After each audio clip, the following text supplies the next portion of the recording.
A woman invisible for 23 years just did the unthinkable. She struck a duke in front of everyone who ever dismissed her. What happens next will leave you speechless. Stay with me until the very end to see how the overlooked girl rewrites her destiny, and drop a comment telling me what city you're watching from. The crystal chandeliers of Thornwood Manor threw diamonds of light across 500 faces, and not one of them looked at Mara Ellington. She'd stopped expecting them to years ago.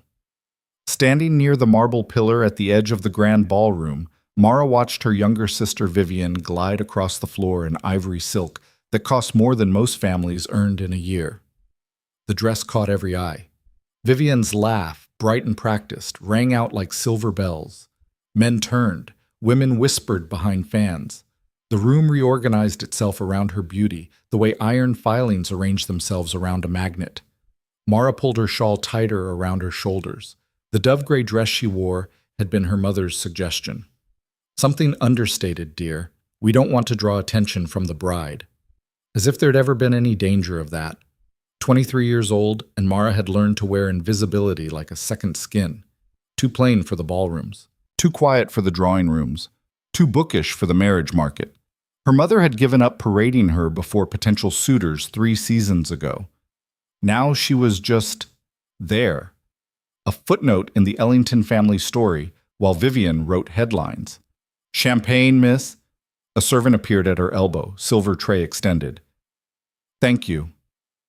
Mara took a glass, and the servant's eyes slid past her before she'd even finished speaking, already searching for someone more important to serve. The orchestra swelled into a waltz. Vivian spun in the arms of Lord Pemberton, 60 if he was a day, with a gut that strained against his waistcoat and a fortune that made him irresistible to fathers looking to secure their daughters' futures.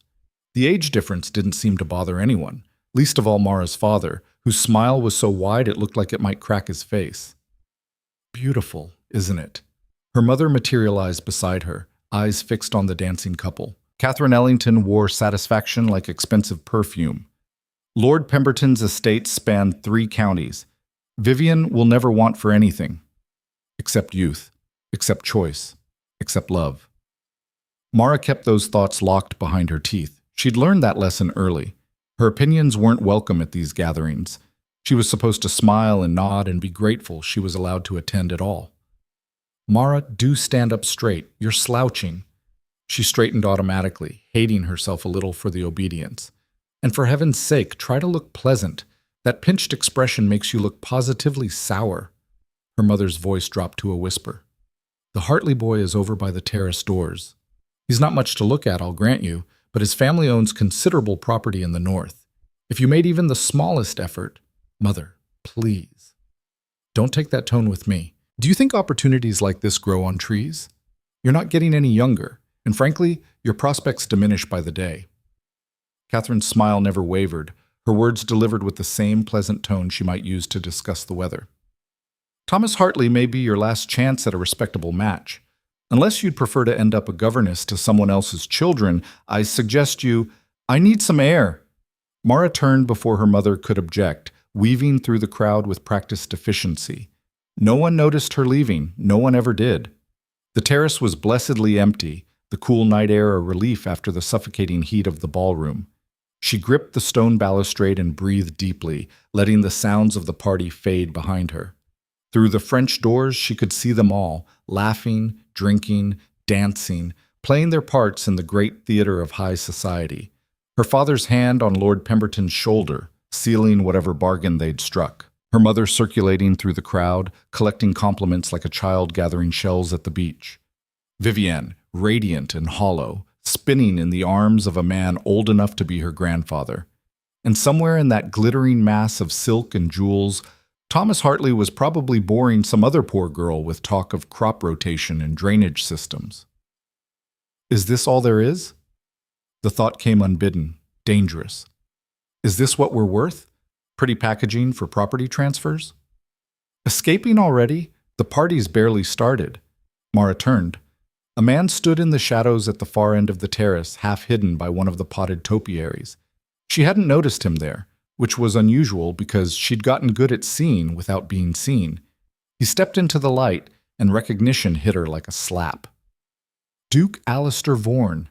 Even if she hadn't known his name, she would have known his type.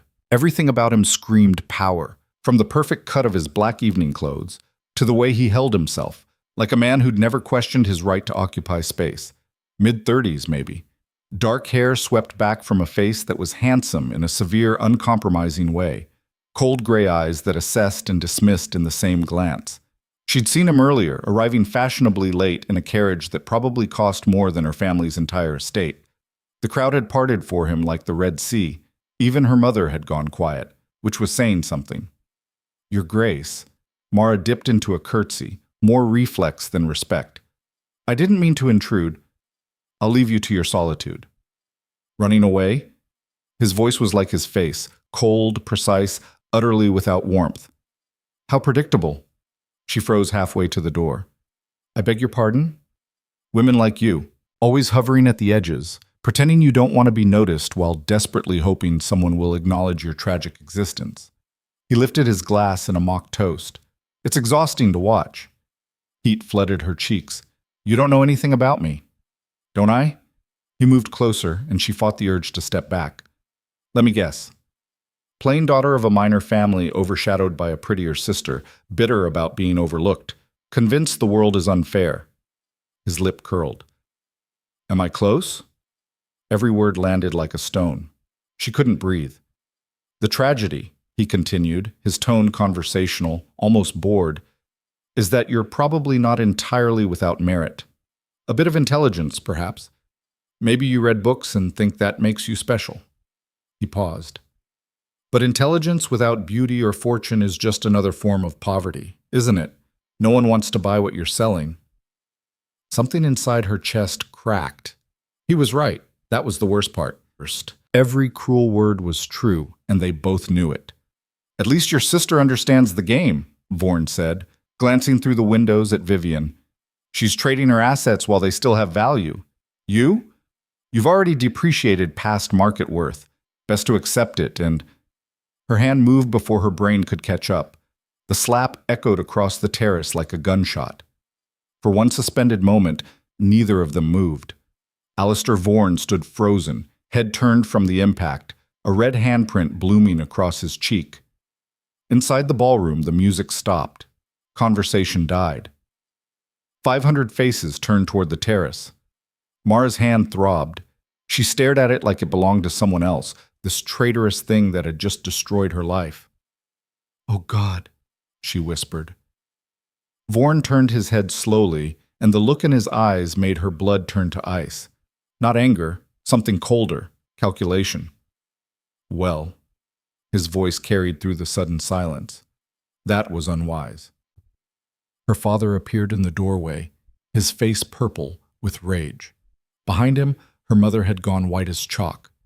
Vivian stood with her hand over her mouth, Lord Pemberton looking between them all with the confused expression of a man who'd missed the start of a play. Mara, her father's voice shook. What have you done? She couldn't answer, couldn't move, couldn't do anything but stand there as the full weight of her action crashed down on her. She'd struck a duke, in front of everyone. There was no coming back from this. Lord Ellington. Vorn's voice was perfectly controlled, which somehow made it worse. I believe your daughter requires correction. Your Grace, Her father stumbled forward, practically falling over himself. Please, there's no excuse for... She's clearly unwell, the stress of the wedding. She doesn't know what she's... Oh, she knew exactly what she was doing. Vorn's eyes never left Mara's face.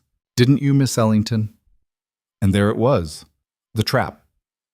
If she claimed ignorance or illness, she was weak and pathetic.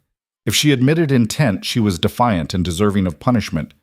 Mara lifted her chin. Her hand still stung, but she wouldn't give him the satisfaction of seeing her rub it.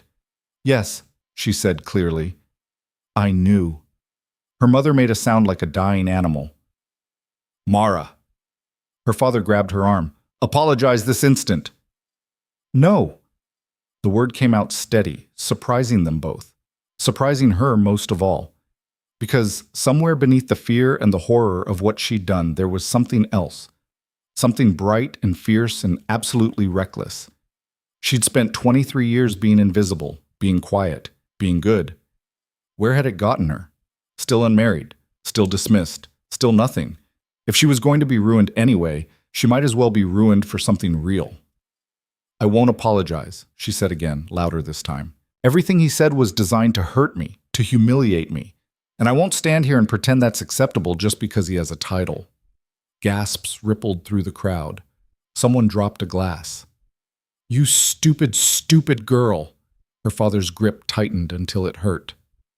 Do you have any idea what you've done? To yourself? To this family? To your sister's prospects?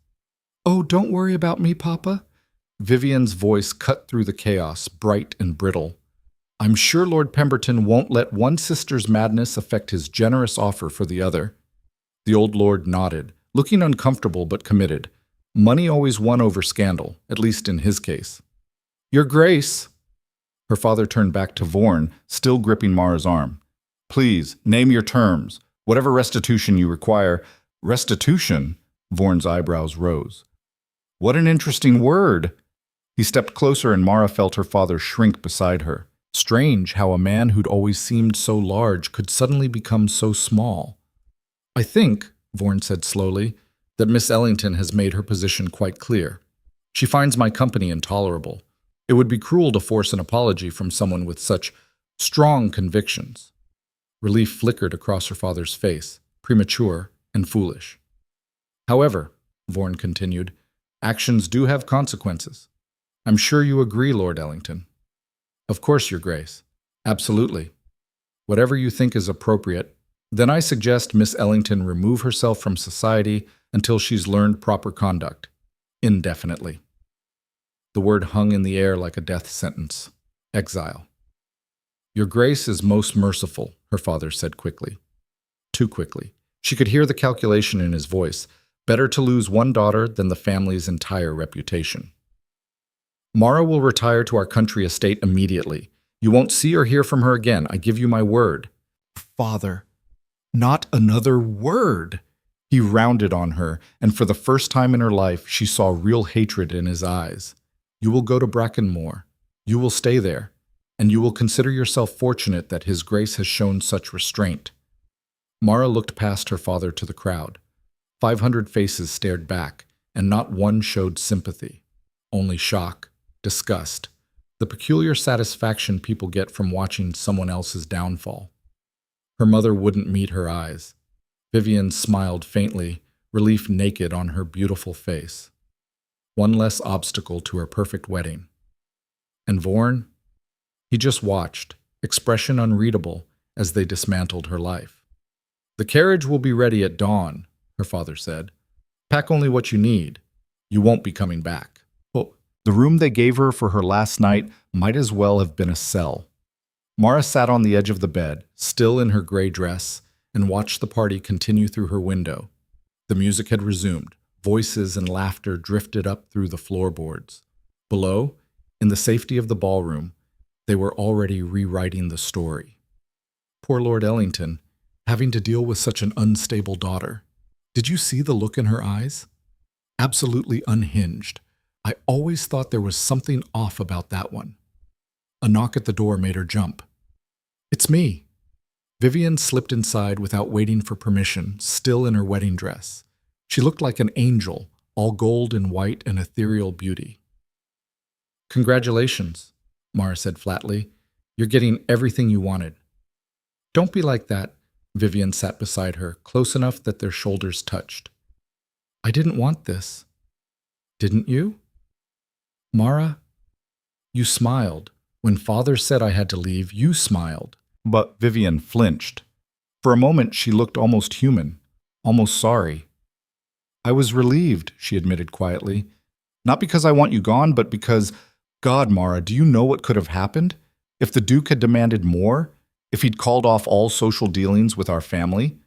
Pemberton might have withdrawn his offer. Father would have blamed me. Mother would have... She stopped, swallowed. I have to marry him. You understand that, don't you? This is my only option. You have options. You're just too afraid to take them. Easy for you to say. You've already thrown yours away. Vivian stood, smoothing her skirts. Thomas Hartley would have married you, you know. He told Mother he thought you were clever. That's rare. a man who values intelligence. But now, she shook her head, now you'll have nothing. No husband, no home, no future. I'll have myself. The words surprised them both. Vivian stared at her for a long moment, something unreadable in her expression. Then she turned toward the door. Goodbye, Mara. Vivian. But she was already gone, leaving only the scent of orange blossoms and the whisper of silk on wood. Mara sat alone in the darkness and waited for dawn. Psha. The journey to Brackenmore took 2 days. 2 days in a cramped carriage with a silent driver who'd clearly been instructed not to speak to her. 2 days watching the landscape change from manicured estates to wild countryside. 2 days to think about what she'd done and what she'd lost. By the time the house came into view, Mara had cried herself dry. Brackenmore was exactly as she remembered. A sprawling stone manor at the edge of the moors, beautiful in a stark, lonely way. They'd spent summers here as children, before father decided it was too remote to be useful. Now it served mainly as storage for furniture too outdated for the London house, and relatives too embarrassing for public display. A category she now belonged to. Mrs. Weatherby, the housekeeper, met her at the door, a thin woman in her 50s with kind eyes and too much sense to ask questions. Your room is ready, miss. Same one you had as a girl? Thank you. Will you be wanting dinner? Mara shook her head. The thought of food made her stomach turn. She climbed the stairs to her old room and found it untouched. Same narrow bed, same faded curtains, same view of endless moorland rolling away to the horizon. A cage with a prettier view was still a cage. But as she stood there, watching the sun set over the wild grass, something shifted inside her. She'd been banished, exiled, removed from the only world she'd ever known. And for the first time in her life, she could breathe. No mother hovering over her shoulder with criticisms and corrections. No father calculating her market value. No Vivian, perfect and pitying. No ballrooms full of people who looked through her like she was made of glass. Just silence. Space. Freedom. Dangerous freedom, maybe. The kind that could swallow a person if they weren't careful. But Mara was tired of being careful. She opened her trunk and found the books she'd packed. More books than dresses, which had made the maid sniff disapprovingly. Philosophy. History. Poetry. The novels her mother had called frivolous and her father had called a waste of time. She pulled out her writing journal, the one she'd kept hidden under her mattress for 3 years. Pages and pages of thoughts she'd never spoken aloud. Observations about the world that no one wanted to hear. For the first time, she had time to think them through. Time to write them down. Time to figure out who she was when no one was watching. The thought was terrifying. It was also exhilarating. Mara sat at the small desk by the window, opened her journal to a fresh page and wrote, Day 1. They've sent me away to become nothing. I wonder if I can become something instead. The first week was the hardest. Mara woke every morning expecting to hear her mother's voice calling her downstairs. Expected servants bustling through the halls. Expected the constant press of obligation and expectation. Instead, there was just silence. She filled it slowly, carefully. She walked the moors until her legs ached, relearning the landscape of her childhood. She read until her eyes burned. She wrote until her hand cramped, not the careful, polite observation she'd made before, but raw, honest thoughts that would have scandalized everyone who'd ever known her. Mrs. Weatherby left meals outside her door and didn't comment when half came back uneaten. The groundskeeper, old Mr. Finch, nodded to her when their paths crossed but never tried to make conversation.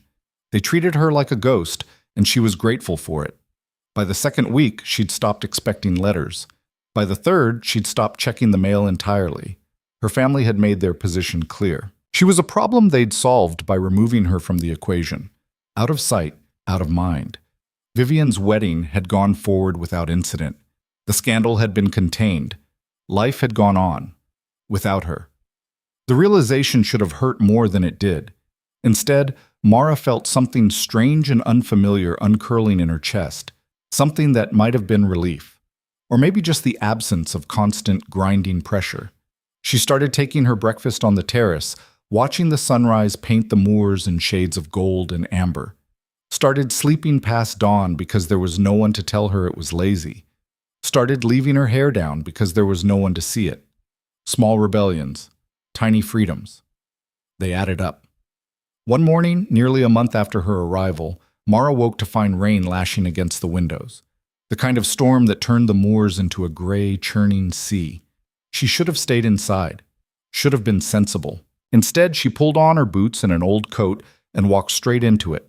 The wind hit like a physical force, nearly knocking her off her feet. Rain soaked through her clothes in seconds. She could barely see 3 feet in front of her, and God help her, she laughed. Laughed until her sides hurt and her throat was raw, because this wild, reckless thing was hers. No one watching, no one judging, just her and the storm and the absolute freedom to be as foolish as she wanted. When she finally stumbled back to the house, soaked and shivering, Mrs. Weatherby met her at the door with a blanket and a look of pure exasperation. "You'll catch your death." "Maybe," Mara grinned, teeth chattering. "But what a way to go." The housekeeper shook her head, but there was a smile tugging at the corner of her mouth. "You're as wild as you were at 10 years old. I was wondering when that girl would show up again." "Was I wild?"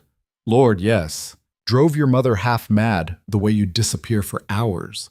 Always coming back muddy and full of stories about dragons in the caves and fairies in the woods." She handed Mara a cup of tea. "Then you went away to school and came back smaller, somehow, quieter. They trained it out of me." Mrs. Weatherby studied her for a long moment. "Seems to me you're getting it back." Maybe she was. The letter arrived on a Tuesday. Mara almost didn't open it. She'd stopped expecting anything from the outside world, stopped caring what they thought of her, but the seal caught her eye. A hawk with spread wings rendered in dark blue wax. The Vaughan family crest. Her hands shook as she broke it open. "Miss Ellington, I find myself compelled to write to you, though I confess I'm uncertain of my purpose in doing so. What occurred at your sister's wedding was unfortunate. I spoke carelessly and cruelly. You responded with understandable anger.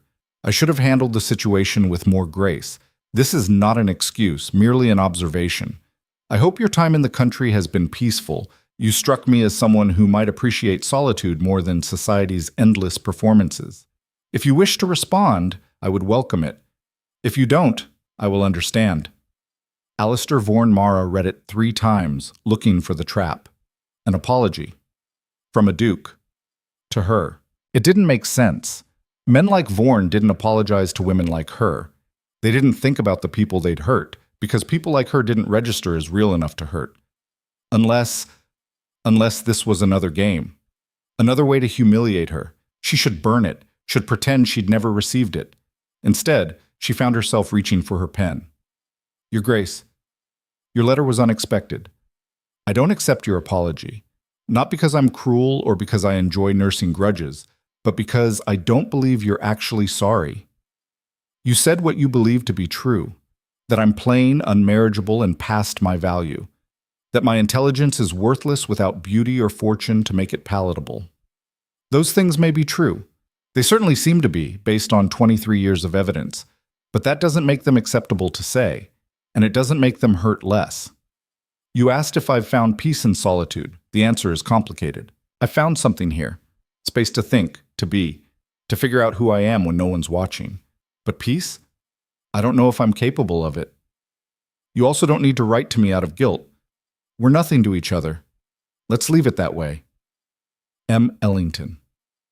She sealed it before she could reconsider, gave it to Mrs. Weatherby to post, and tried to forget about it. 3 days later, another letter arrived. "Miss Ellington, you're right. I'm not sorry for telling the truth as I saw it. I'm sorry for weaponizing that truth to hurt you. There's a difference. You ask why I'm writing. Honestly, I'm not sure. Perhaps because in a world of people desperate to tell me what I want to hear, your refusal to forgive me was refreshing. Or perhaps because I can't stop thinking about the look on your face when you hit me, like you'd surprised yourself, like you'd just discovered you were capable of violence. Were you?" A V. This time she laughed. The arrogance of it. The presumption that she'd keep engaging with him, keep playing whatever game this was. She should ignore it. She wrote back the same day. Your Grace. Yes, I surprised myself. I've spent my entire life being quiet and good and invisible. Striking you was the first genuinely honest thing I'd done in years. It was also probably the stupidest. You want to know if I'm capable of violence? Everyone is, given the right circumstances. You just happen to find mine. MEPS. Why are you really writing to me? His response came faster this time. Because you're the only person in 5 years who's looked at me and not seen a title. You saw an asshole and treated me accordingly. It was oddly liberating. Against her better judgment, against all logic and reason, Mara found herself smiling and writing back. The letters became a pattern. Once a week at first, then twice, then almost daily. They argued about philosophy, debated politics, discussed books.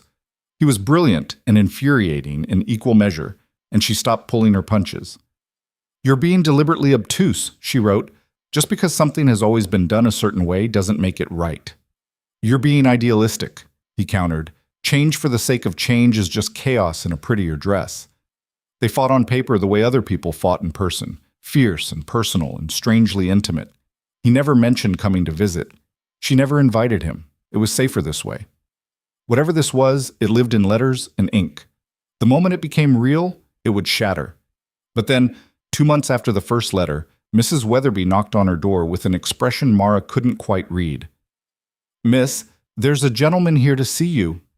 Her stomach dropped. Who? The Duke of Orne, miss. The room tilted. He's here? Now?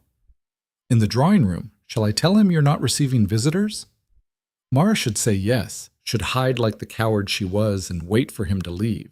Instead, she heard herself say, Give me 10 minutes. She changed out of her worn day dress into something presentable, though her hands shook so badly she could barely manage the buttons. Pinned up her hair, tried to slow her racing heart. It didn't work. When she descended the stairs and saw him standing by the fireplace, every argument she'd prepared evaporated. Alistair Vaughan looked exactly as she remembered. Tall, severe, perfectly composed, but there was something different in his eyes, something almost uncertain. Miss Ellington. Your Grace. Her voice came out steadier than she felt. This is unexpected. I should have written first, asked permission, but I thought you might refuse to see me. I might have. I know. He took a step toward her. I rode for 2 days to get here. Through rain that would drown a lesser man and roads that nearly killed my horse. All to stand in front of you and say... He stopped. Started again. I'm sorry, not for the truth, but for using it like a weapon. You deserve better than that. Mara's chest tightened. You came all this way to apologize in person? Yes. Why? Because letters aren't enough. He looked at her fully, and the intensity in his gaze nearly undid her.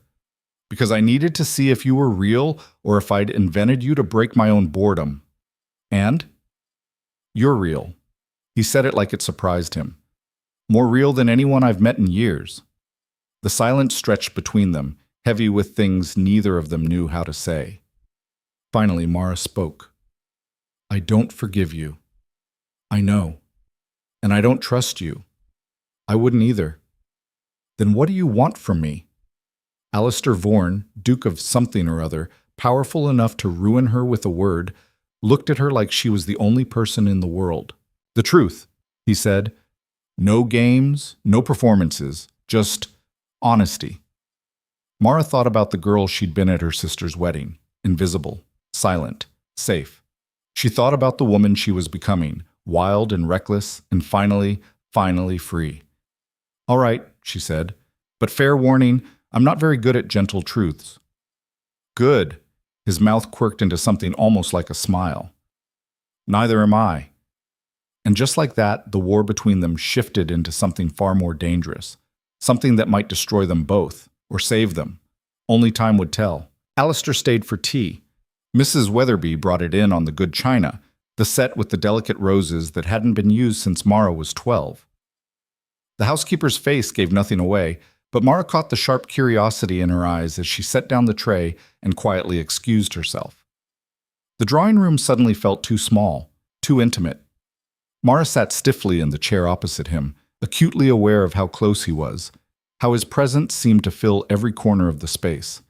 "Your housekeeper thinks I'm going to ruin you further," Alistair said, pouring tea with the easy confidence of a man who'd never questioned his right to touch anything. "I saw it in her face." "Can you blame her?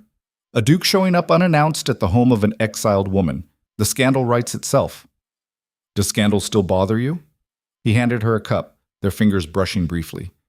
"You seemed quite done with caring what people think."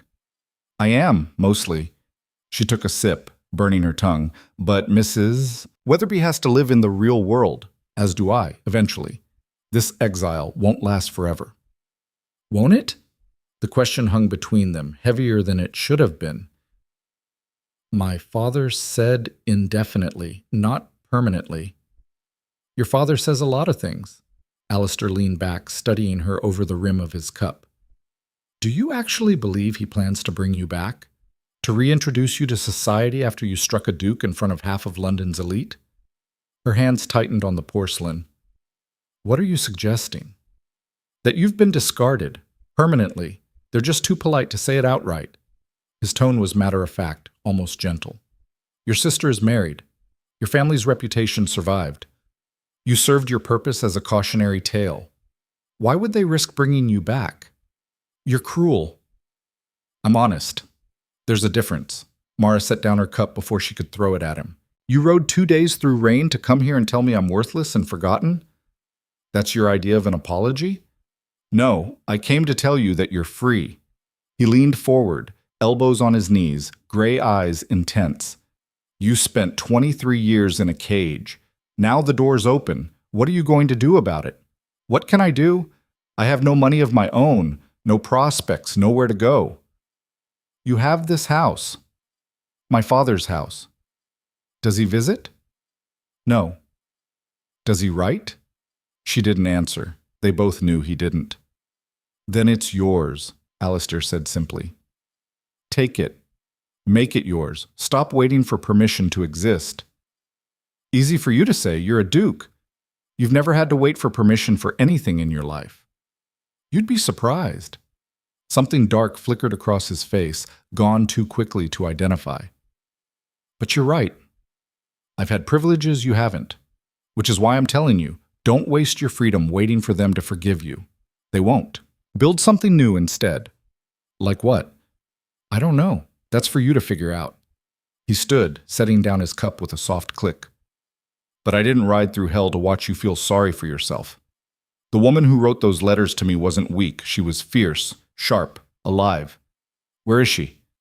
Maybe she only exists on paper." "Bullshit!" The word came out hard, angry. "I've seen her. She's right here. You're just scared to let her out." "Of course I'm scared." Mara stood too, fury rising to meet his. "You have no idea what it's like. You can be fierce and sharp and no one questions your right to exist. I do the same thing and I'm ruined, exiled, erased. So stay erased." He moved closer, and she forced herself not to step back. "Or don't. But stop pretending you're a victim when you're the one holding the key to your own cage. Get out." "Gladly." He headed for the door, then stopped, hand on the frame. "For what it's worth, I think you're wasting your potential hiding up here. But it's your life, waste it if you want." The door closed behind him with a soft click that felt like a slap. Mara stood trembling in the empty drawing room, torn between screaming and crying and hunting him down to finish what she'd started at the wedding. Mrs. Weatherby appeared in the doorway. "Is he gone then?" "Yes." "Shame. I was hoping he'd stay for dinner. I made extra." Mara stared at her. "You wanted him to stay?" "He's not wrong, you know." The housekeeper began collecting teacups. "You've been sleepwalking since you got here, going through the motions. That's not living, miss. That's just not dying." "Not you too." "Someone has to say it." Mrs. Weatherby paused, cups balanced on the tray. "You were always a bright thing, full of questions and fire. Then you went away and came back, dimmed, like someone had turned down your light. These past months, I've seen glimpses of the old you coming back. Don't let some foolish pride snuff it out again. She left before Mara could respond, leaving her alone with the cooling tea and the weight of truth she didn't want to face. That night, Mara couldn't sleep. She lay in bed watching moonlight paint patterns on the ceiling, turning over everything Alistair had said. The cruelty of it was how right he was. She'd been waiting for her father to relent, for her family to call her home, for someone to tell her she was forgiven and could rejoin the world she'd been cast out of. But that world had never wanted her in the first place. Why was she fighting so hard to get back to it? The thought should have been devastating. Instead, it felt like the first breath after drowning. She got out of bed, lit a candle, and pulled out her writing journal. The pages were filled with observations and half-formed thoughts, fragments of a person trying to figure out who she was. Mara flipped to a blank page and wrote, "What if I stopped waiting for permission?" Her hand moved faster. What if I took this exile and made it mine? What if I used this time, this freedom, to become someone I actually want to be? Not someone's daughter, not someone's sister, not some man's wife, just me. The idea was terrifying and exhilarating in equal measure. By dawn, she'd filled 10 pages with plans, ideas, wild possibilities. Most of them were probably impossible. Some were definitely insane. But they were hers. For the first time since the wedding, Mara felt something other than grief or anger. She felt alive. The next morning, she found Mrs. Weatherby in the kitchen. "I need the library opened." The housekeeper looked up from her bread dough. "The library?" "Father closed it years ago. Said it was a waste to heat a room no one used, but I'm using it now. I need it cleaned out, aired, made usable." Something shifted in Mrs. Weatherby's expression. "You planning to stay then?" "I don't know what I'm planning yet, but I need space to think, to work. The library is perfect. I'll have Mr. Finch help me with it. Should be ready by tomorrow. Thank you." Mara turned to leave, then stopped. "Mrs. Weatherby? That night at the wedding, did you think I was wrong for hitting him?" The old woman's hand stilled in the dough. "I think you were human, and humans break when they're pushed too far. Anyone who says different is lying." "But was I wrong?" "Does it matter? It's done. The only question now is what you do next." She resumed kneading, her voice softening. "For what it's worth, I'm glad you're finally asking that question." The library took 3 days to make habitable. Years of dust and neglect had turned it into a tomb of forgotten books and dead dreams. But Mr. Finch was thorough, and Mrs. Weatherby had a way of making even cobwebs surrender. When they finally opened the curtains, sunlight flooded in through tall windows that overlooked the moors. The room was smaller than Mara remembered. Childhood had a way of making everything seem grander, but it was perfect. Shelves lined 3 walls, filled with books her father had collected and never read. Philosophy, science, history, literature, a fortune in knowledge-gathering dust. Mara ran her fingers along the spines, pulling volumes at random. Wealth of Nations, Vindication of the Rights of Woman, On Liberty, books that had shaped the world, sitting forgotten in a country house. "It's a crime," she murmured. "What is?" Mrs. Weatherby was polishing the desk by the window. "All this knowledge, all these ideas, just sitting here unused." "Then use them." Such simple words, such impossible implications. But Mara was done with impossible. She pulled down Vindication and carried it to the desk, opened to the first page, started reading. "My own sex, I hope, will excuse me if I treat them like rational creatures instead of flattering their fascinating graces." The words hit like lightning. She read for 6 hours straight, only stopping when Mrs. Weatherby physically removed the book from her hands and insisted she eat something. That night, Mara wrote, "Mary Wollstonecraft was right. We've been trained to be decorative rather than useful, beautiful rather than intelligent, pleasing rather than honest, and we wonder why we're miserable. But what's the alternative? She died young, poor, and criticized. Her daughter had to claim her legacy. Is that the price of thinking for yourself? Everything?" She didn't have answers, but for the first time she was asking the right questions. The weeks that followed fell into a pattern. Mara would rise with the sun and spend hours in the library, reading everything she could find. Philosophy, economics, political theory. She wrote responses in the margins, arguments with dead authors who couldn't fight back. In the afternoons, she walked the moors, turning over ideas until they made sense or fell apart. The isolation that had felt like punishment began to feel like privilege. No one to interrupt her thoughts, no one to tell her what to think. At night, she wrote essays on the things she'd read, observations about society and power and the invisible structures that kept people in their places, words that would have gotten her laughed out of any drawing room in London, words that felt true anyway. She didn't write to Alistair. He didn't write to her. It was better that way. Whatever had existed between them in letters had been complicated enough. Adding the messy reality of actual presence would only ruin it. At least that's what she told herself. Until the second letter arrived. Miss Ellington, I was an ass when I visited. Not for what I said, I stand by that, but for how I said it. You don't need another man telling you how to live your life. I hope you'll forgive me. And I hope you've been making good use of your freedom, whatever that looks like for you. A V short, direct, almost careful. Mara read it 3 times before she let herself respond. Your Grace, you were an ass. But you weren't wrong. I've been reading Mary Wollstonecraft. She writes about how women are educated to be pleasing rather than intelligent, decorative rather than useful. It's making me unreasonably angry. Is it supposed to do that? M.E. His response came 2 days later. Miss Ellington, if reading Wollstonecraft doesn't make you angry, you're not paying attention. Try pain next. Common sense. Fair warning. It will make you question everything you've been taught about power and who deserves to wield it. Consider yourself warned. Of V, she read Paine, then Burke, then Mill, then back to Wollstonecraft because the anger hadn't faded, had only sharpened into something useful. They wrote back and forth, arguing about ideas too dangerous for polite society. He challenged her. She pushed back. They disagreed violently about half of everything and found uncomfortable common ground on the rest. It was the best conversation she'd ever had. You're oversimplifying, he wrote. Not all tradition is oppression, but all oppression hides behind tradition, she countered. That's how it survives. Careful, you're starting to sound revolutionary. Good. She meant it. Something was building in her, hot and bright and dangerous, a kind of clarity she'd never had before.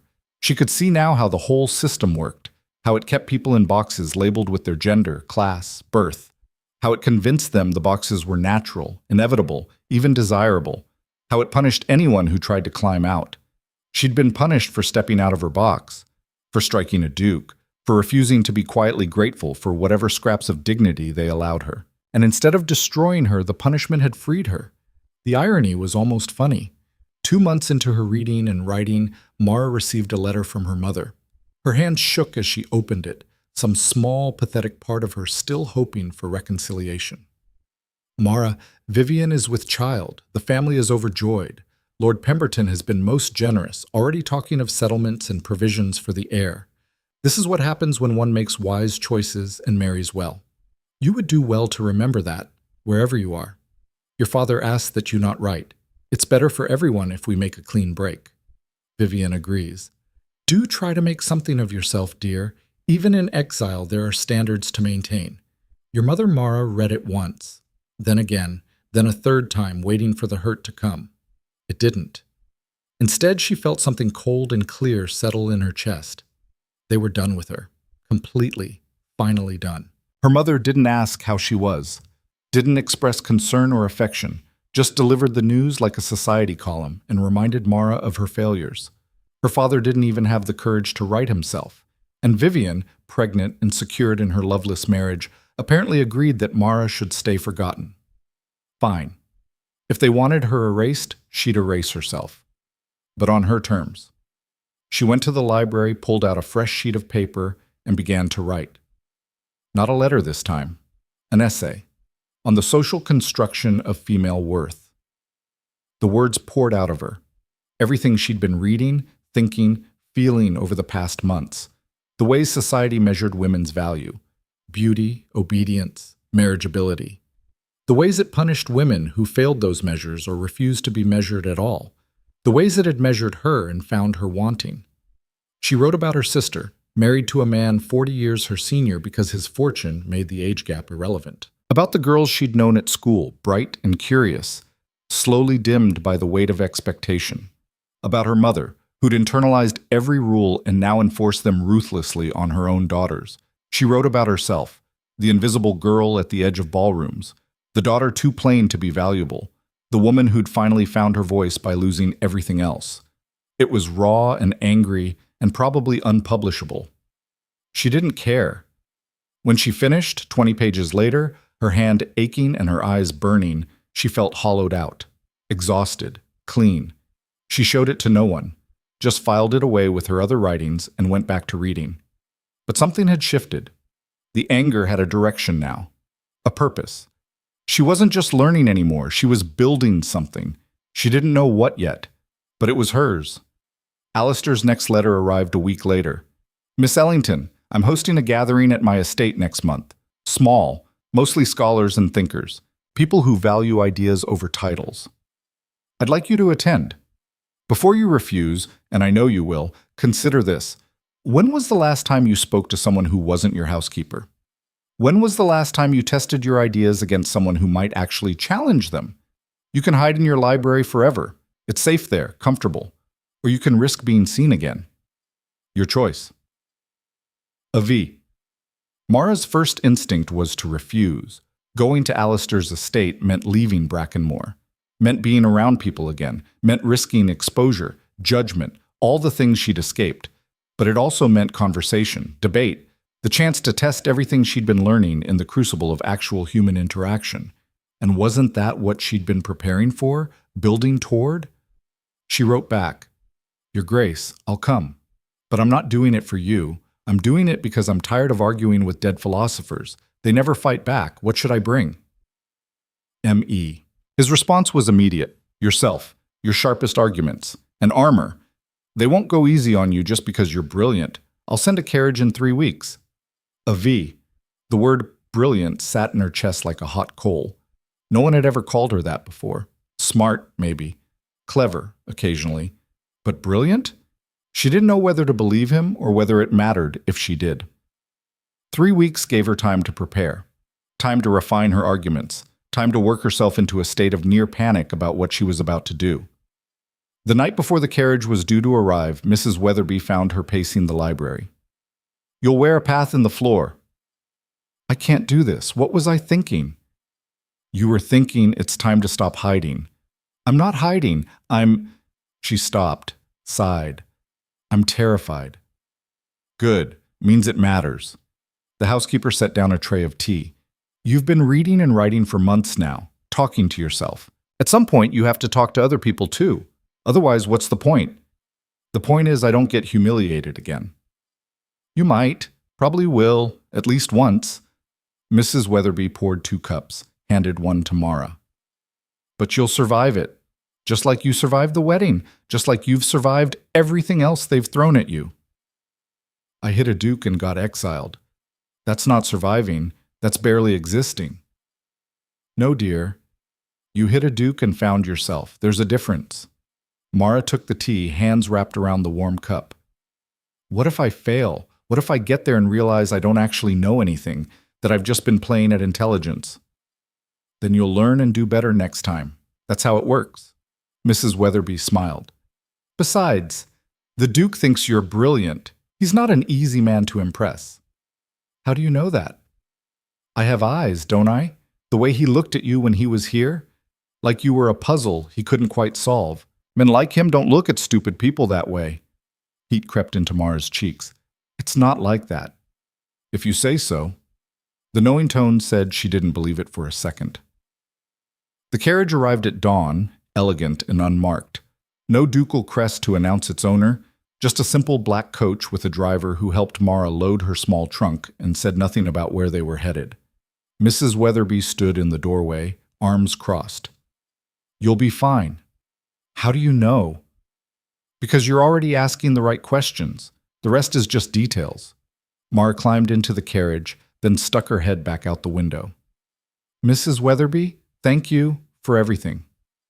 Get on with you and come back with stories. I'm dying of boredom out here. The journey took a day and a half.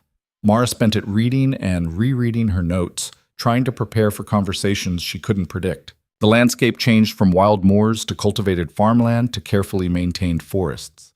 By the time they pulled up to Thornfield Hall, Alistair's estate, the sun was setting, painting the stone manor in shades of amber and gold. It was beautiful in the way old power was always beautiful, intimidating, meant to remind visitors of their place in the hierarchy. Mara stepped out of the carriage and immediately wanted to climb back in. A servant appeared to take her trunk. Another led her inside through hallways lined with portraits of stern-faced ancestors who seemed to judge her with painted eyes. She was shown to a room 3 times the size of her bedroom at Brackenmore, with a 4-poster bed and windows overlooking formal gardens. "His Grace requests your presence in the library at 8 o'clock, the servant said. "Dinner will follow. Dress is informal." Informal for a duke probably meant something entirely different than informal for her. Mara waited until the servant left, then collapsed on the bed and stared at the ceiling. What am I doing here? But she knew the answer. She was here because hiding had stopped being enough. Because she'd spent months reading about people who'd changed the world with ideas, and she wanted to know if her ideas could stand up to scrutiny. Because Alistair had called her brilliant, and some foolish part of her wanted to prove him right. At exactly 8 o'clock, Mara made her way to the library. Her dress was simple, the nicest thing she owned, which wasn't saying much, and her hair was pinned up in a style that was 3 years out of fashion. She didn't care. The library doors were open, voices drifted out, conversation, laughter, the sound of people comfortable in their own intelligence. Mara took a breath and stepped inside. The room went quiet. 6 faces turned toward her, 5 men, 1 woman. All of them older than her. All of them clearly educated, wealthy, the kind of people who shaped policy and influenced kings. And there, rising from a chair by the fireplace, was Alistair. "Gentlemen, Lady Catherine," he said smoothly, "may I introduce Miss Mara Ellington, the woman I told you about." The woman. Not a woman. The woman. Like she was someone. Like she mattered. "Miss Ellington has been studying political philosophy and economic theory," Alistair continued. "I thought she might have interesting perspectives on our discussions." One of the men, silver-haired with a face like weathered stone, raised an eyebrow. "Has she now? And where did you study, Miss Ellington?" "In exile, Lord—" She paused, realizing she didn't know his name. "Ashford. Lord Ashford." His smile didn't reach his eyes. "How unconventional." "Unconventional is being generous," another man said, younger, with an arrogant tilt to his chin.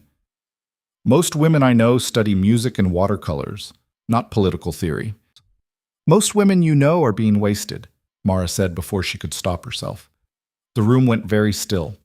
Then Lady Catherine laughed, a sharp, delighted sound. "Oh, I like her already. Please do continue, Miss Ellington. Tell my colleagues exactly how they're wasting half the population's potential. This should be entertaining." Alistair caught her eye across the room. There was a challenge in his gaze, and something else. Something that might have been pride. "Well," Lord Ashford said, "you've made quite an entrance. Don't retreat now." Mara looked at them, these powerful, educated people who could crush her with a word, who probably expected her to fail, who had no idea what she'd survived to get here. She thought about her mother's letter, about Vivian, pregnant and trapped, about all the girls who'd been told their thoughts didn't matter, and she smiled. "I'm not going to retreat," she said. "I'm going to argue with you, and I'm going to win." The look on their faces was worth every terrifying second that followed. Lord Ashford's laugh was like broken glass. "Win? My dear girl, this isn't a competition." "Isn't it?" Mara moved further into the room, forcing her hands to stay steady. Every conversation is a competition when half the participants aren't expected to have anything worth saying. The younger man, she still didn't know his name, set down his brandy with a sharp click. "That's quite an accusation." "It's an observation. You looked surprised when the Duke mentioned I'd been studying, as if women and serious thought were mutually exclusive concepts. Perhaps because most women we encounter prefer gossip to philosophy. Perhaps because you've made it clear that's all you value from them." Mara turned to face him directly. Why would anyone waste effort on serious thought if they know it will be dismissed the moment it leaves their mouths? Lady Catherine applauded slowly. Brilliant. She's cornered you already, Whitmore. Do continue digging. So the younger man was Whitmore. Mara filed the name away. I'm not cornered, Whitmore said, color rising in his cheeks. I'm simply pointing out that Miss Ellington's lack of formal education puts her at a distinct disadvantage. Reading a few books in isolation hardly qualifies as scholarship. And yet here I am, invited by a duke to discuss ideas with supposed scholars. Either his grace is a fool for inviting me, or you're wrong about what qualifies as scholarship. She paused. Which is it? Alistair's mouth twitched. He'd settled back into his chair, watching the exchange with barely concealed amusement. Lord Ashford leaned forward, steeping his fingers. Very well, Miss Ellington. You want to argue? Let's argue. What's your position on property rights? That's an enormous topic. Then pick an angle, any angle. Convince me you've actually thought about this rather than just memorizing talking points. The room waited. Mara's mind raced. This was the moment. She could play it safe, regurgitate something from Locke or Payne, prove she'd done her reading and retreat to safety. Or she could be honest. I think property rights as currently constructed are a polite fiction designed to protect existing power structures, she said. Dead silence. Then Ashford smiled. Not kindly. Go on. We talk about property as if it's natural, as if ownership is some inherent truth rather than a social agreement backed by force. But who decided what could be owned? Who drew the first boundary and said, this is mine? Whoever had the biggest weapon, most likely. And then we built laws and philosophy around that initial act of violence to make it seem legitimate. Rousseau's position, Whitmore said dismissively. Hardly original. I'm not trying to be original. I'm trying to be honest. Mara's hands clenched at her sides. You asked my position. That's it. Everything we call civilization is built on agreed-upon fictions. Property, authority, even money. None of it exists outside our collective agreement to pretend it does. That's dangerously close to anarchist thinking, another man said, older, with iron-gray hair and cold eyes. Be careful, Miss Ellington. Such ideas have led to violence before. Ideas don't lead to violence. Suppression of ideas leads to violence. When people have no voice in the systems that control them, when they're told their thoughts don't matter, that's when things get dangerous. And you think giving voice to every half-educated radical will improve matters? The gray-haired man's tone dripped contempt. The masses aren't capable of sophisticated thought. That's why we have hierarchy. Natural order. Natural order? Mara nearly laughed. There's nothing natural about it. You were born into privilege and convinced yourself you earned it. That's not nature. That's just convenient delusion. The gray-haired man stood. I don't need to listen to this. Vorn, I don't know what game you're playing, bringing this girl here, but sit down, Pembroke. Alistair's voice cut like a blade. You wanted intellectual discourse. You're getting it. The fact that it's coming from someone you didn't expect doesn't make it less valid. Pembroke. The name clicked into place. This was Vivian's husband, the man who'd bought her sister like livestock. Mara's stomach turned. You're Lord Pembroke, she said slowly, and you're the disgraced sister. Yes, I know who you are. His lip curled. Your sister warned me you might show up, said you had delusions of importance. I see she was right. Vivian said that? She said a great many things about you, none of them flattering. He picked up his coat. I won't stay in a room where I'm insulted by a woman who should be grateful she's not starving in a gutter somewhere. Vorn, when you tire of this experiment, do send word. Until then, I have better uses for my time. He left. The door closing behind him sounded like a gunshot. Mara stood frozen, Vivian's betrayal a knife between her ribs. Her sister had warned Pembroke, had described Mara as delusional, probably pathetic, had helped ensure that even here, even trying to build something new, the past would hunt her down. Well, Lady Catherine said into the silence, that was unfortunate. Was it? Alistair hadn't moved from his chair. Pembroke's an ass. We're better without him. He's also influential, Ashford said quietly. What he thinks matters. To who? Other narrow-minded aristocrats afraid of new ideas? Alistair's eyes found Mara's across the room. Miss Ellington, are you all right?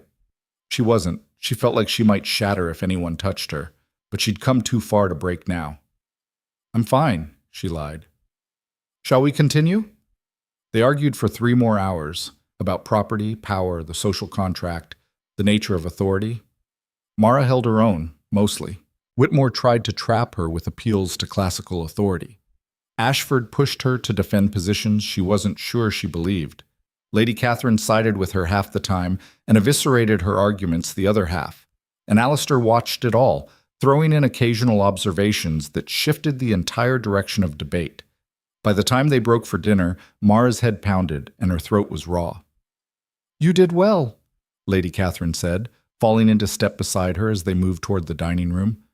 "Better than well, actually." Ashford looked genuinely impressed, which is rare. Pembroke looked disgusted.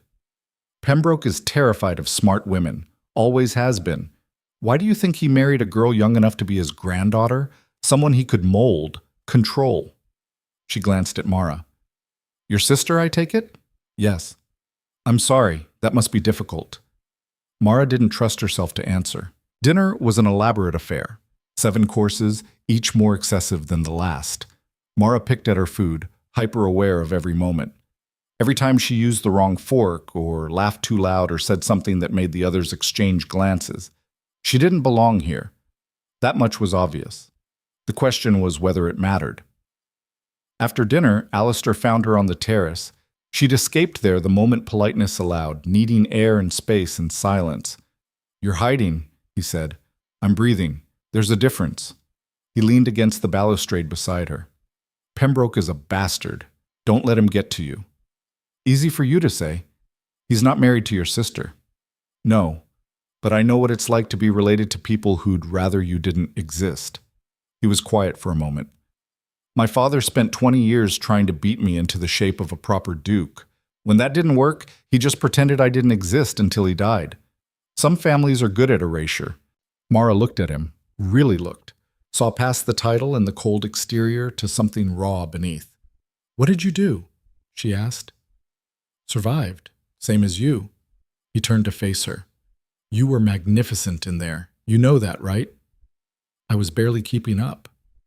"You were holding your own against some of the sharpest minds in England, after months of self-study. Do you have any idea how rare that is? They tolerated me because you invited me. That's not the same as respecting me. Ashford respects you, so does Catherine.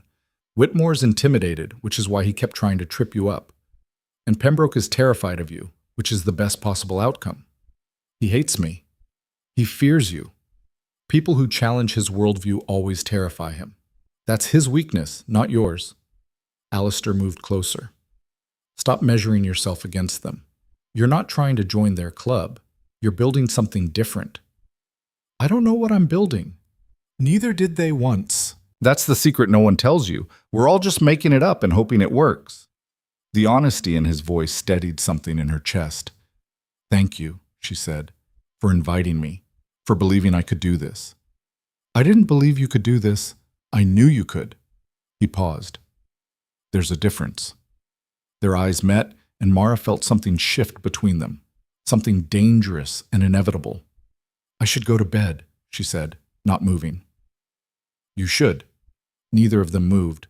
"Alistair, don't." His voice was rough. "Don't say whatever you're about to say. Not tonight. Tonight, just let it be." So she did. She went to bed and lay awake for hours, replaying every conversation, every argument, every moment.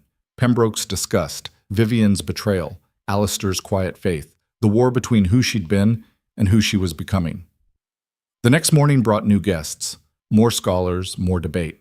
Mara threw herself into it, using argument as armor against the thoughts she didn't want to face. They discussed education reform, the rights of workers, whether democracy could function in a hierarchical society. Mara argued, listened, learned. Some treated her as an equal, others barely concealed their contempt. She learned to tell the difference. By the 3rd day, she'd found her rhythm. She knew when to push and when to retreat, when to cite sources and when to trust her own reasoning. She was good at this. Better than good. It should have felt like victory. Instead, it felt like standing on the edge of a cliff. That evening, after another dinner filled with brilliant conversation and carefully managed tension, Alistair pulled her aside. We need to talk. About what? About what happens next. He led her to his study, a smaller, more personal space than the library. Books lined the walls, but these were worn from use, not decoration. Papers covered the desk. It looked like a place where actual work happened. Sit, he said, pouring 2 glasses of whiskey. Mara sat. What's this about? You can't go back to Brackenmore. Her stomach dropped. What? Pembroke left here furious. He's already spreading word about your presence, about what you said. By tomorrow, half of London will know the disgraced Ellington girl is making radical political arguments at ducal estates.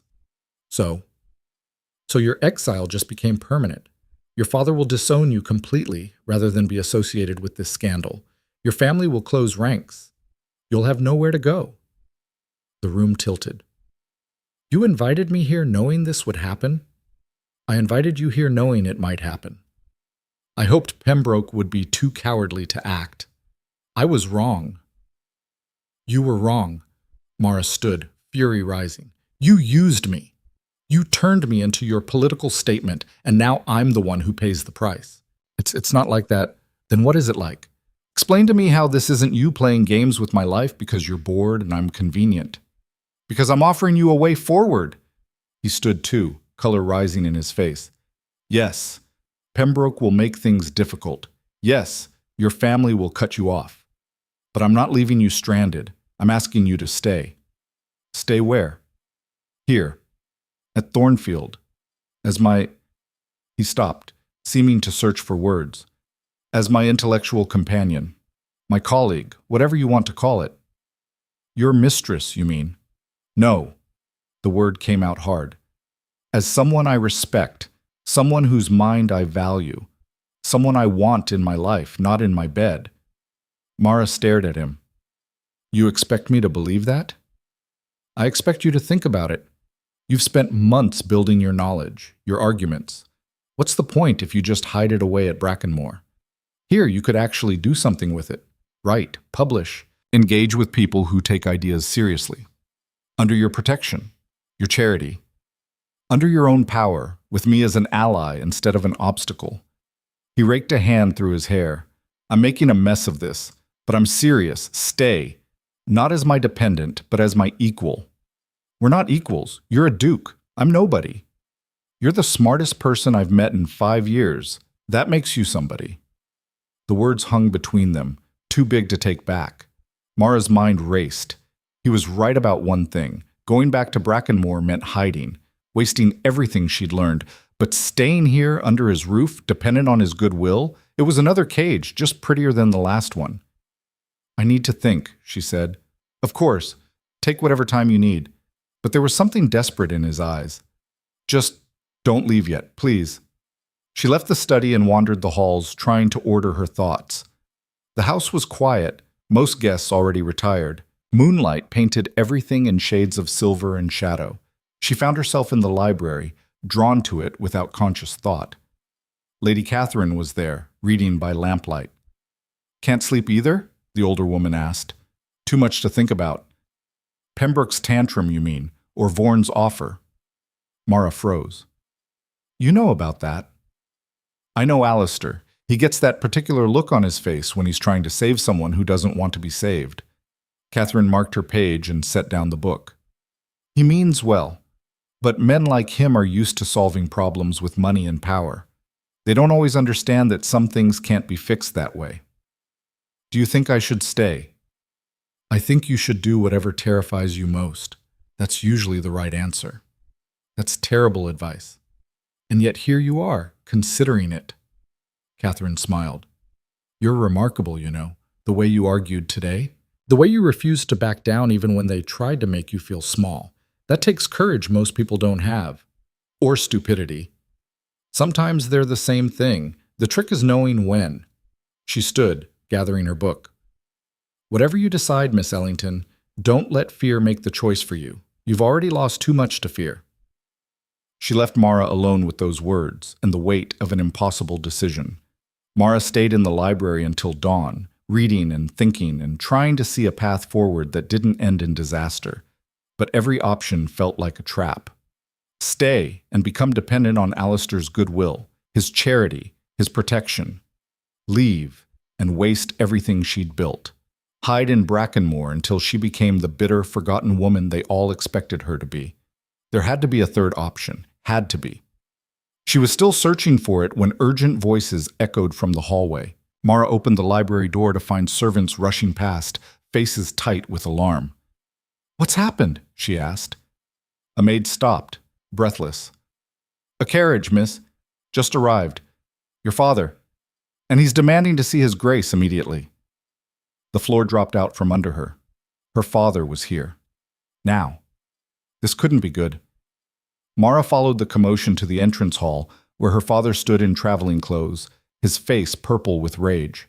Behind him, looking uncertain and miserable, stood Vivienne, pregnant Vivienne, with bruises on her wrists that her gloves didn't quite hide. "Where is she?" her father bellowed. "Where's my daughter?" "I'm here." Mara stepped into view, and her father's eyes locked onto her like a predator sighting prey. "You." He crossed the distance in 3 strides, grabbed her arm hard enough to bruise. "Do you have any idea what you've done? What you've cost this family? Let go of me." Pembroke is calling off Vivienne's allowance. Says he won't support a family that harbors radicals and troublemakers. Your sister is with child, and you've endangered her future. "I didn't do anything to Vivienne. You exist, that's enough." He shook her hard. "I should have drowned you at birth, saved us all the trouble." "That's enough." Alistair's voice cut through the chaos. He stood at the top of the stairs, ice in every syllable. "Lord Ellington, you will remove your hands from Miss Ellington, now." "This is family business, Your Grace. I'll thank you to—" "You're in my home, assaulting a guest under my protection. Remove your hands." The threat in those words was unmistakable. Her father released her, but his face promised retribution. "She's coming home with me, back to Brackenmore where she belongs." "No." Mara's voice surprised her with its steadiness. "I'm not going anywhere with you. You don't have a choice. I absolutely have a choice. You exiled me, remember? Told me I'd never come back. Well, I'm taking you at your word. I'm not your daughter anymore. I'm not your problem. I'm not your anything." "You ungrateful, ungrateful." Something broke open inside her. For what? For 23 years of being told I'm worthless? For being the disappointment, the burden, the daughter you wish didn't exist? "Mara, please." Vivienne stepped forward, tears streaming down her face. "Don't do this. Don't make it worse. I'm not the one who made it worse. He did. Pembroke did. You did, when you warned him about me. When you called me delusional. I had to. Don't you understand? If I hadn't—" She stopped, one hand pressed to her swollen belly. "If I hadn't convinced him you were mad, he would have blamed our whole family. I had to distance myself to protect my child." The words landed like stones. "Your child," Mara said softly. "Not me. Never me. That's not fair." "None of this is fair," the shout echoed through the hall. "None of it has ever been fair. You married a monster for money. I got exiled for telling the truth. And now you're here asking me to fix it, to make myself small again so you can keep your allowance?" "He's not a monster." But Vivienne's voice shook. "He's just difficult. And if you would just apologize, explain that you were upset and didn't mean—" "I meant every word." Mara looked at her sister, beautiful, broken Vivienne, and felt something inside her chest tear free. "I'm sorry you're trapped. I'm sorry he's cruel, but I can't save you. I can barely save myself." "Then you're selfish." Her father's voice dripped venom. "Just like I always knew you were. Selfish and ungrateful and too stupid to understand what you're throwing away." "What am I throwing away?" "Your approval? I never had it. Your love? You never felt it. A family that wants me to disappear? I'm doing you a favor. If you walk away from us now, you'll have nothing. No name, no money, no future. Better nothing than this." The words hung in the air, final and irrevocable. Her father's face went from purple to white. "Fine. You want to be nothing? You're nothing. As of this moment, you're not my daughter, not an Ellington. You're dead to us." "Good. He turned to Vivian. Come, we're leaving. But Vivian didn't move. She stood there, one hand on her belly, staring at Mara with something that might have been envy or grief or both. I'm sorry, she whispered. I know. Then Vivian followed their father out into the night, and Mara was alone. Not alone. Alistair stood beside her, and Catherine had appeared from somewhere, and the servants were watching with wide eyes. But her family was gone. And she'd chosen it. She'd chosen herself over them. The realization should have felt like freedom. Instead, it felt like falling. Miss Ellington. Alistair's hand found her shoulder, steady and warm. Are you? Don't ask if I'm all right. I'm not. I won't be for a while. She turned to face him, something fierce and reckless rising in her chest. But I'll stay. Here. With you. On one condition. Name it. You publish what I write. Not under your name, under mine. Whatever name I choose, but mine. I won't hide anymore. I won't be grateful and quiet and pretend I don't have thoughts worth hearing. He studied her for a long moment. You understand what that means? The scrutiny. The attacks. Everything you've faced so far will be nothing compared to what happens when you put your name on radical ideas.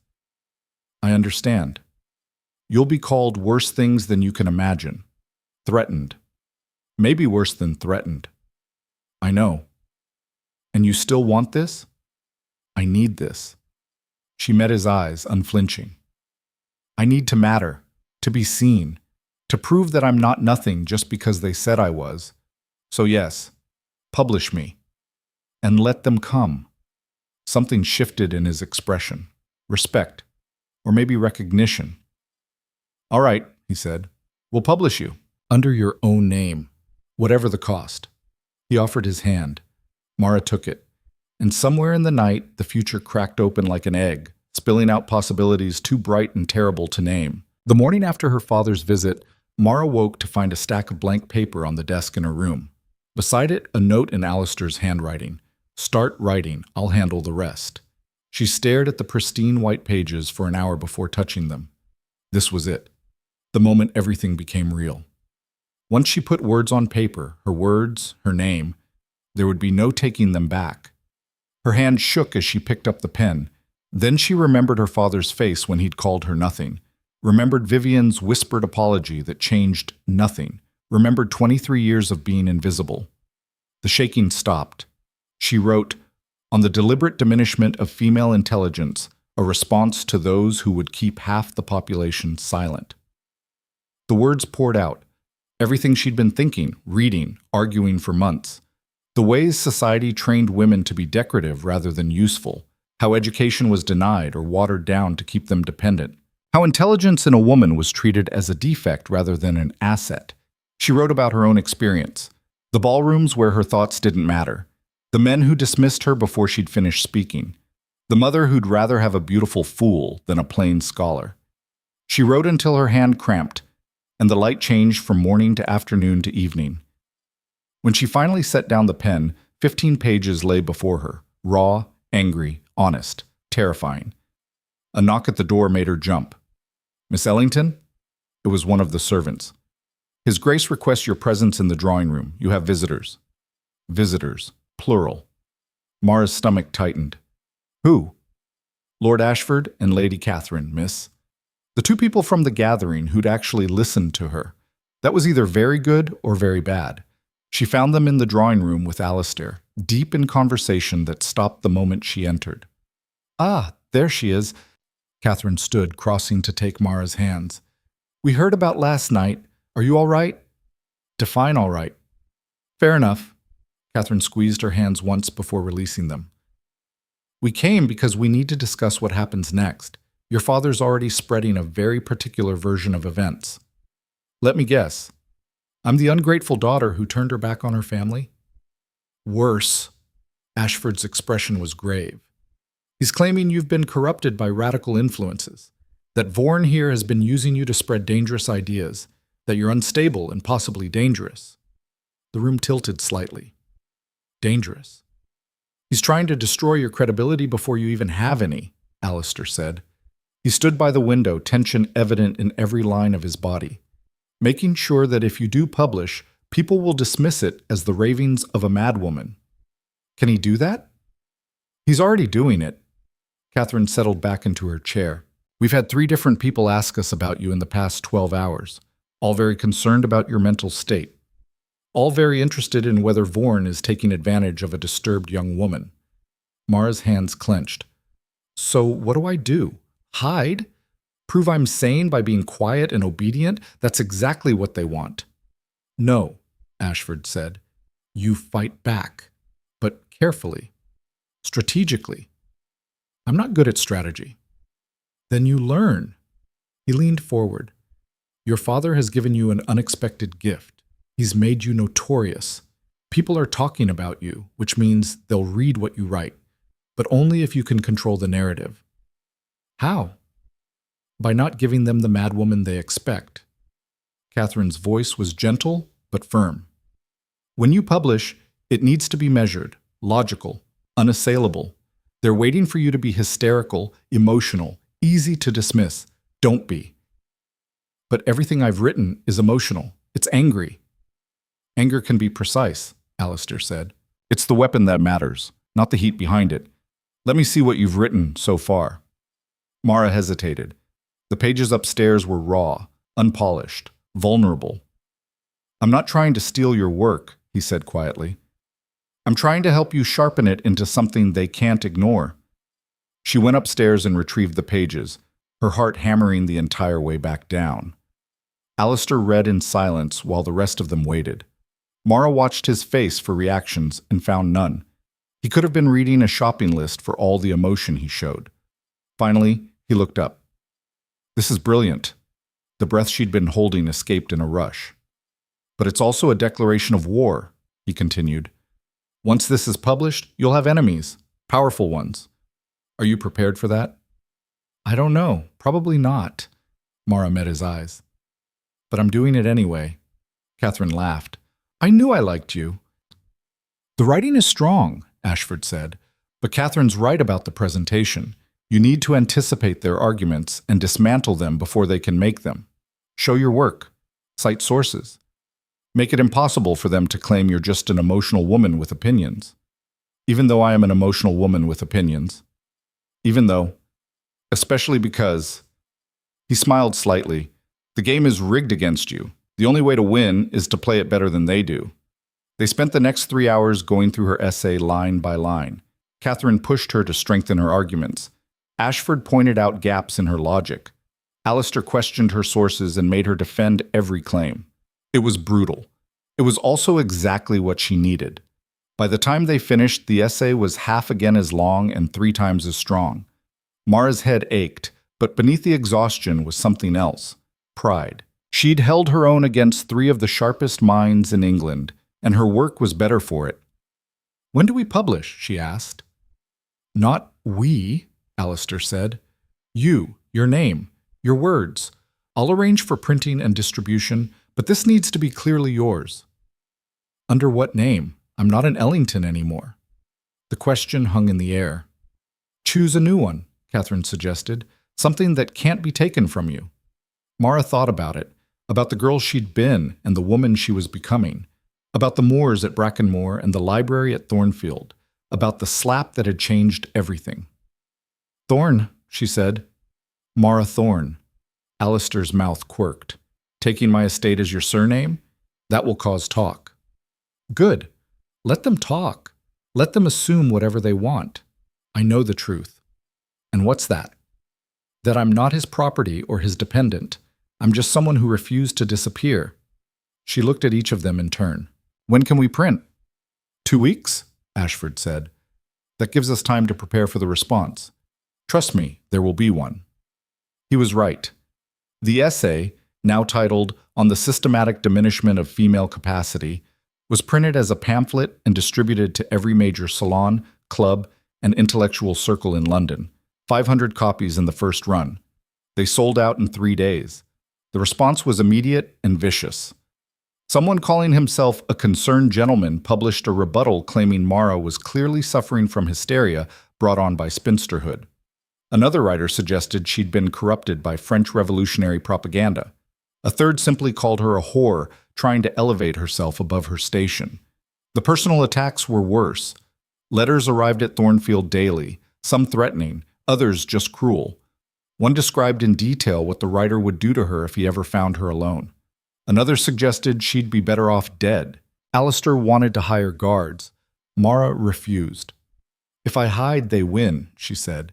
"They get to decide how much space I'm allowed to occupy, how loud I'm allowed to be." "Bravery and stupidity often look the same," he countered. "I'd rather you be safe than principled. And I'd rather be heard than safe. We don't always get what we want." They were in his study. The door closed against the household. Outside, rain lashed the windows.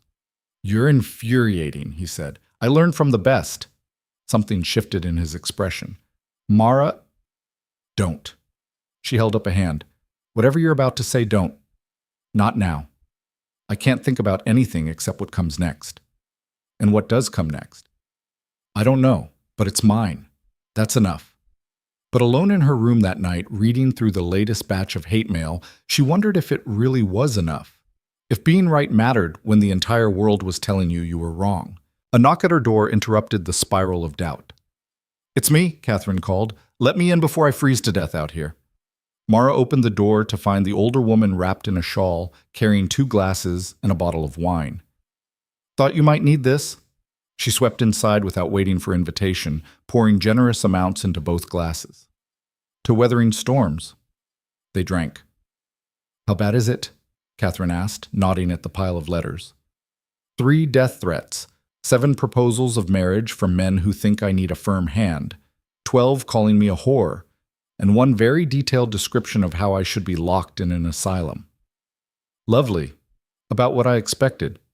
Catherine settled into a chair. "For what it's worth, the people who matter are reading your work, really reading it. I've had 4 different conversations in the past week with men who admitted, privately of course, that you might have a point. Privately doesn't change anything. It's a start. Social change doesn't happen in declarations. It happens in 1,000 small shifts in thinking. You've created some of those shifts. While painting a target on my back. Yes, both things can be true." Catherine studied her.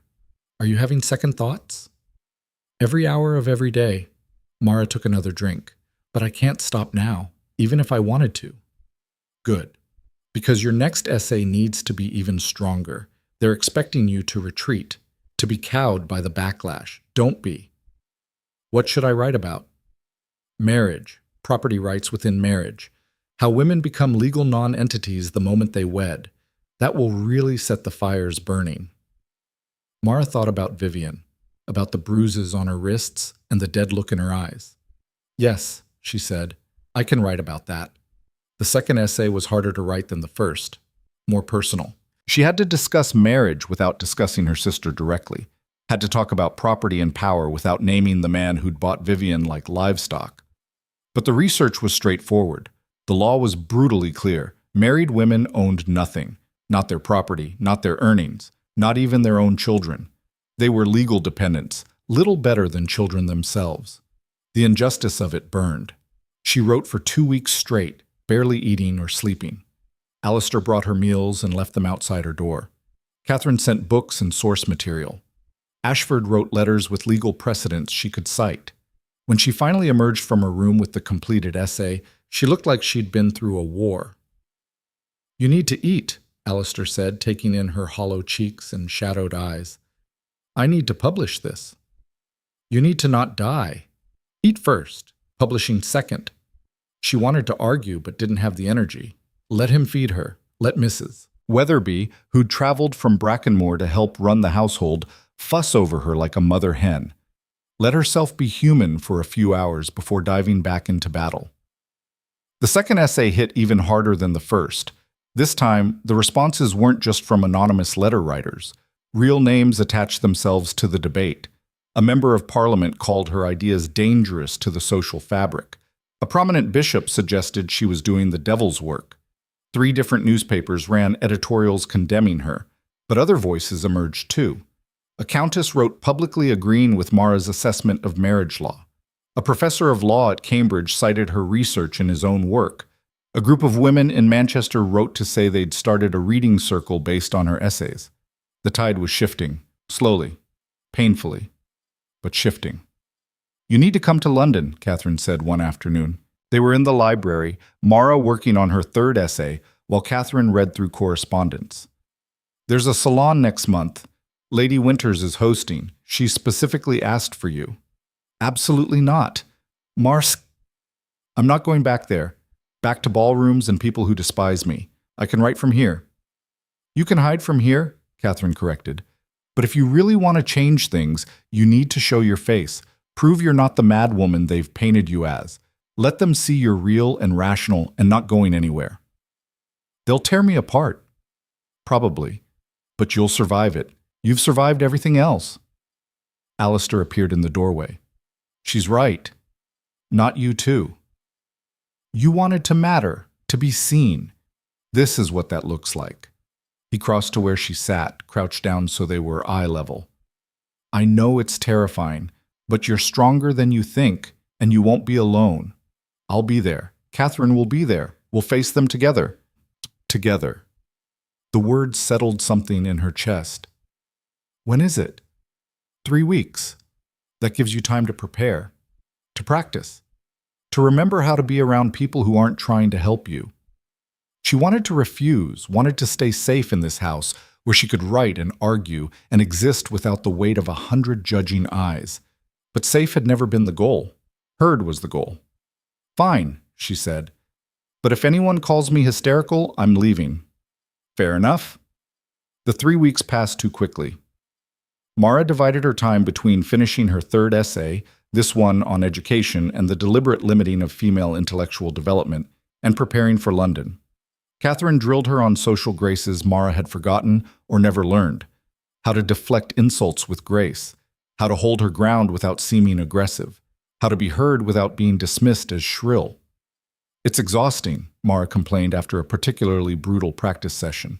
"It is. Men get to just state their opinions. We have to package ours in silk and honey so they'll swallow them without choking." Catherine's expression was wry. "Welcome to the war." Alistair taught her different lessons: how to read a room, how to identify allies and enemies, how to know when to push and when to retreat. "You're training me like a soldier," she observed. "You are a soldier. You just fight with words instead of swords." He paused, "though the wounds can cut just as deep." The night before they left for London, Mara couldn't sleep. She stood at her window, watching moonlight paint the grounds in silver, and wondered if she was making a terrible mistake. A soft knock made her turn. Alistair stood in the doorway, also unable to sleep apparently. "Can I come in?" She should say no, should maintain propriety, should remember that she was living in his house, dependent on his support, and inviting him into her bedroom in the middle of the night was asking for scandal. "Yes," she said. He crossed to the window, standing close enough that she could feel his warmth. "Are you afraid?" he asked. "Terrified." "Good. You should be. What you're about to do is dangerous." "Then why are you encouraging it?" "Because you're right. And someone needs to say these things, even if it's hard, especially if it's hard." He turned to look at her fully. "I've spent most of my life playing it safe, doing what was expected, being the Duke everyone wanted me to be, and I've been miserable." "You don't seem miserable." "I'm very good at hiding it." His smile was sad. "But then you slapped me at your sister's wedding, and for the first time in years I felt something other than numb. You were so honestly angry, so done with pretending. I envied that." "You envied me? I was the one being exiled. You were the one being honest. There's freedom in that, even when it costs everything." He reached out, tucked a strand of hair behind her ear. The gesture was gentle, careful. "Tomorrow, you're going to walk into a room full of people who want you to fail, who've convinced themselves you're dangerous or mad or both. And you're going to prove them wrong just by existing, by being brilliant and articulate and refusing to be ashamed. And if I can't, then you'll try again, and again, until they have no choice but to listen." His hand lingered against her cheek. "You're the bravest person I've ever met, Mara Thorne. Don't forget that." The space between them felt charged, dangerous. Alistair, I know, not now. Maybe not ever. But I needed you to know. He stepped back, the moment breaking. Get some sleep. Tomorrow's going to be hard. He left, and Mara stood alone in the moonlight, her cheeks still warm from his touch. The journey to London took 2 days. They stayed at Alistair's city house, an elegant townhouse in Mayfair that made Brackenmore look like a cottage. Mara had 1 day to settle in before the salon, 1 day to prepare for walking back into the world that had rejected her. The morning of the event, she stood in front of the mirror and barely recognized herself. Catherine had helped her dress in a gown that was elegant without being showy, deep green silk that brought out the color in her eyes. Her hair was styled simply but well. She looked presentable, maybe even pretty. Not that it mattered. They weren't coming to see her beauty. Ready? Catherine appeared in the doorway. No. Perfect. Let's go. Lady Winter's salon was held in a massive house in Bloomsbury. Carriages lined the street, disgorging guests in expensive clothes and expensive opinions. Mara's hands shook as they approached the door. Breathe, Alistair murmured beside her. You've got this. They were announced as they entered. His Grace the Duke of Vorn, Lady Catherine Ashford, Miss Mara Thorne. The room went silent. Every face turned toward her. Mara recognized some from her previous life, society matrons who'd ignored her at parties, men who'd looked through her like she was glass. They stared now, curiosity and contempt warring on their faces. Lady Winters swept forward, a small woman with sharp eyes and an amused smile. Miss Thorne, I'm so pleased you could come. Your essays have certainly made an impression. Thank you for having me, Lady Winters. Oh, I wouldn't have missed this for the world. Come, let me introduce you around. I'm sure everyone has questions. Questions. That was one way to put it. The first hour was brutal. People circled her like sharks, asking questions designed to trap or embarrass. Was she really suggesting women were men's intellectual equals? Did she understand the chaos that would result if her ideas were implemented? Had she considered that perhaps she was simply bitter about her own failure to secure a husband? Mara answered each question calmly, citing sources, using logic, refusing to be baited into emotion. But it was exhausting. She was ready to retreat to a corner when a voice cut through the crowd. Miss Thorne, I've been waiting to meet you.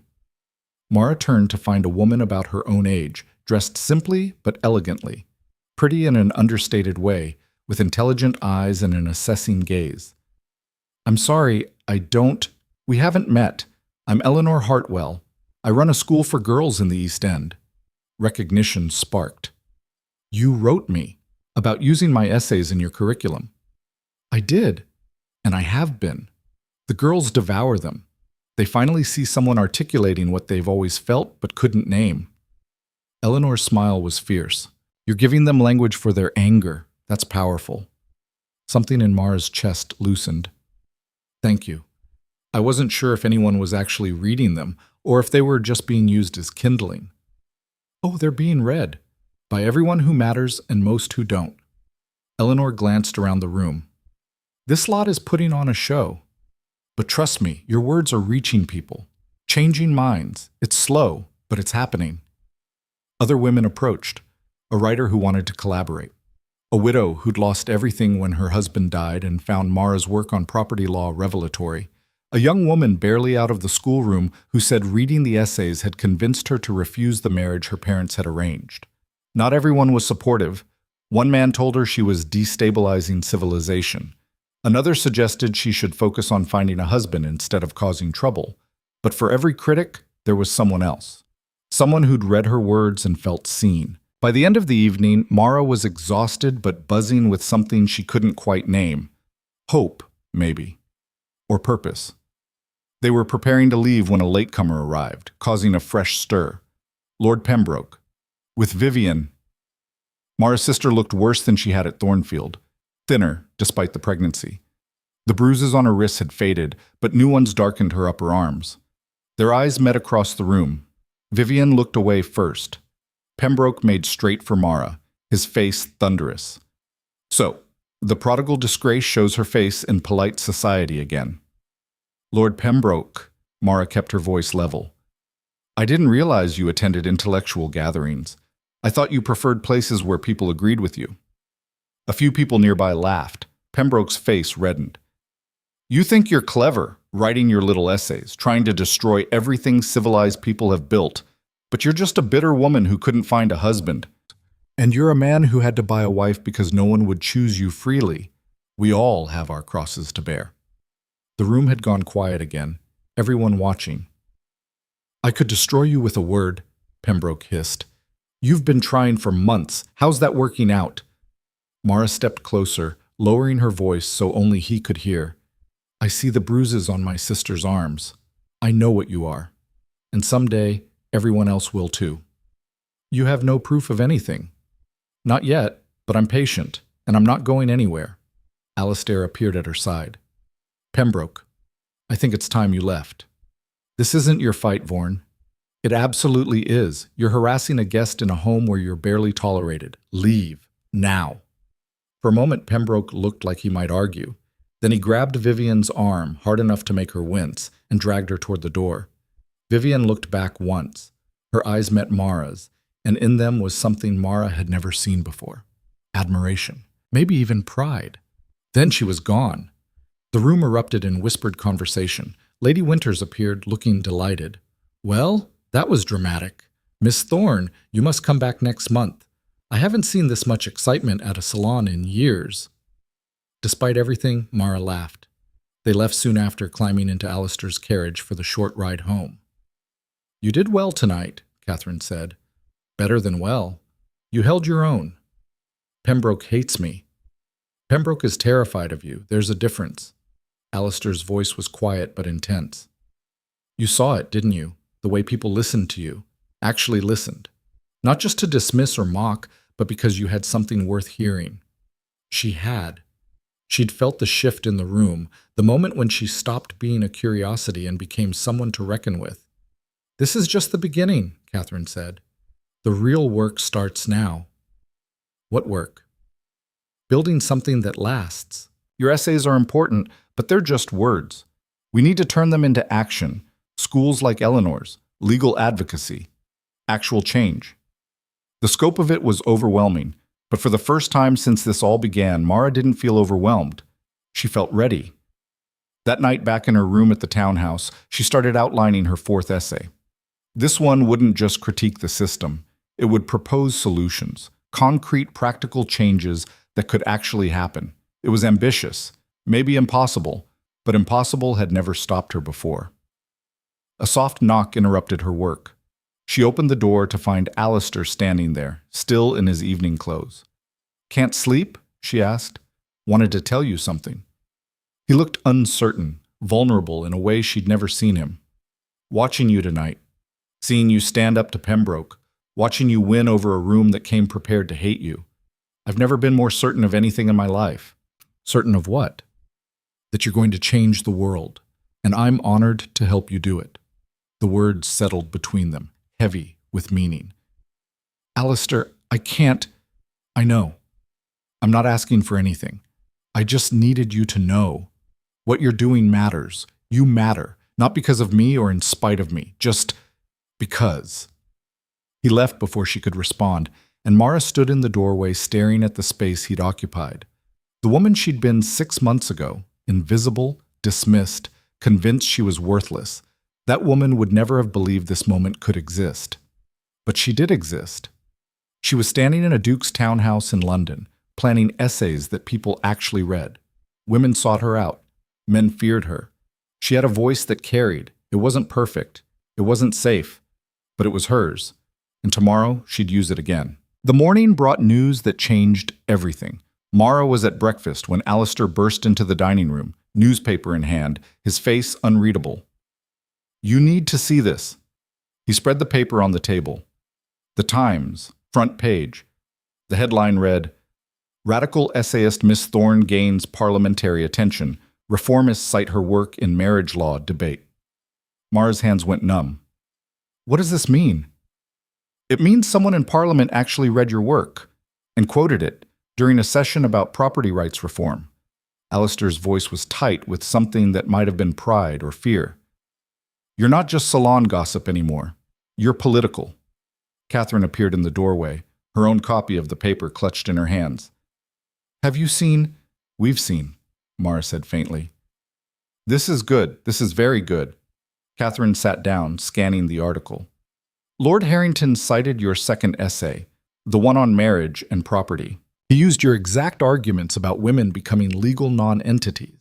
He called your research thorough and damning. He also called me controversial and divisive, Mara noted, reading over her shoulder. Well, you are. But he's taking you seriously. That's what matters. The implications were staggering.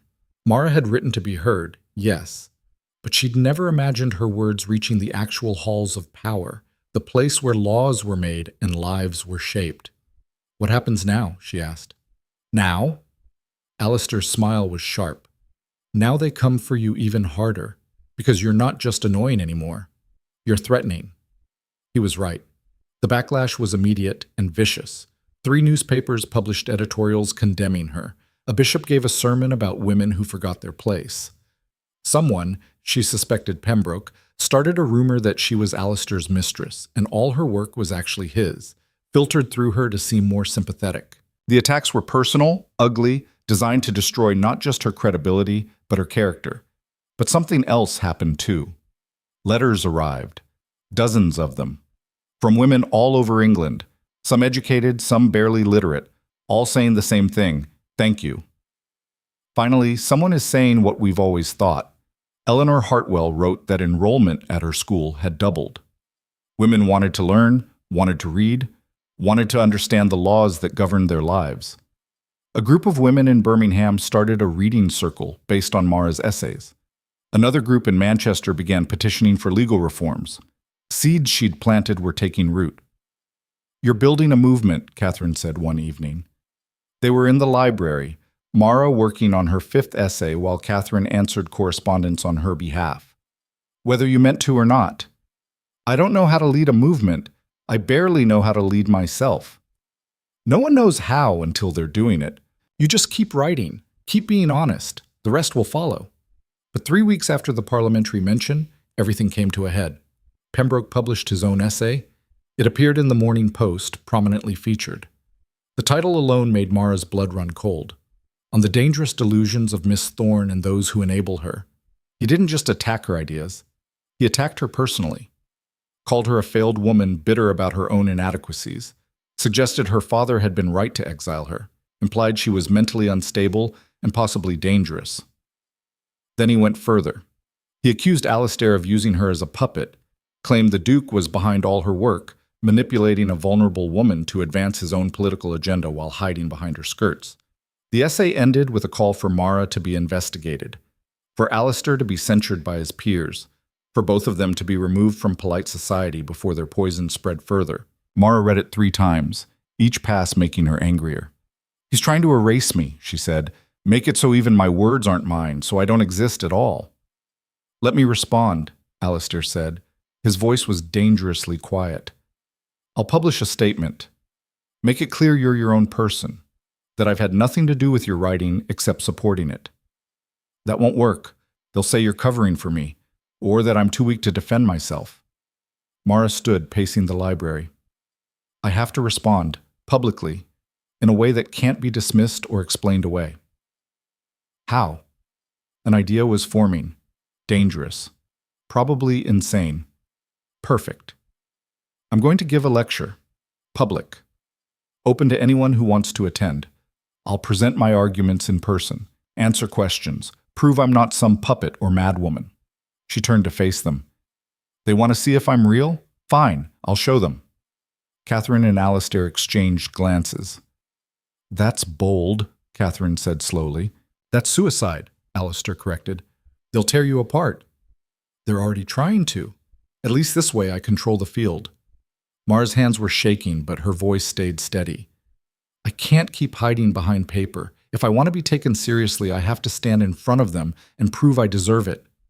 You don't have to prove anything. Yes, I do. To them, to myself. To everyone who's ever been told they don't matter. She met his eyes. Will you help me? The pause felt eternal. Then Alistair smiled. Of course I will. But we're doing this right. Full preparation. Multiple practice runs. You need to be unassailable. When? 1 month. That gives us time to prepare and spread word, make it an event they can't ignore. The next 4 weeks were brutal. Mara wrote and rewrote her lecture a dozen times, practiced delivering it in front of Alistair, Catherine, and Ashford, who joined them specifically to play devil's advocate. They asked every hostile question they could imagine, challenged every claim, pushed her until she could defend her positions in her sleep. Again, Alistair would say when she stumbled over a point, they won't give you the benefit of the doubt. Every word has to be precise. I know. Do you? Because if you hesitate, if you show uncertainty for even a second, they'll use it to dismiss everything else you've said. It was exhausting, but it worked.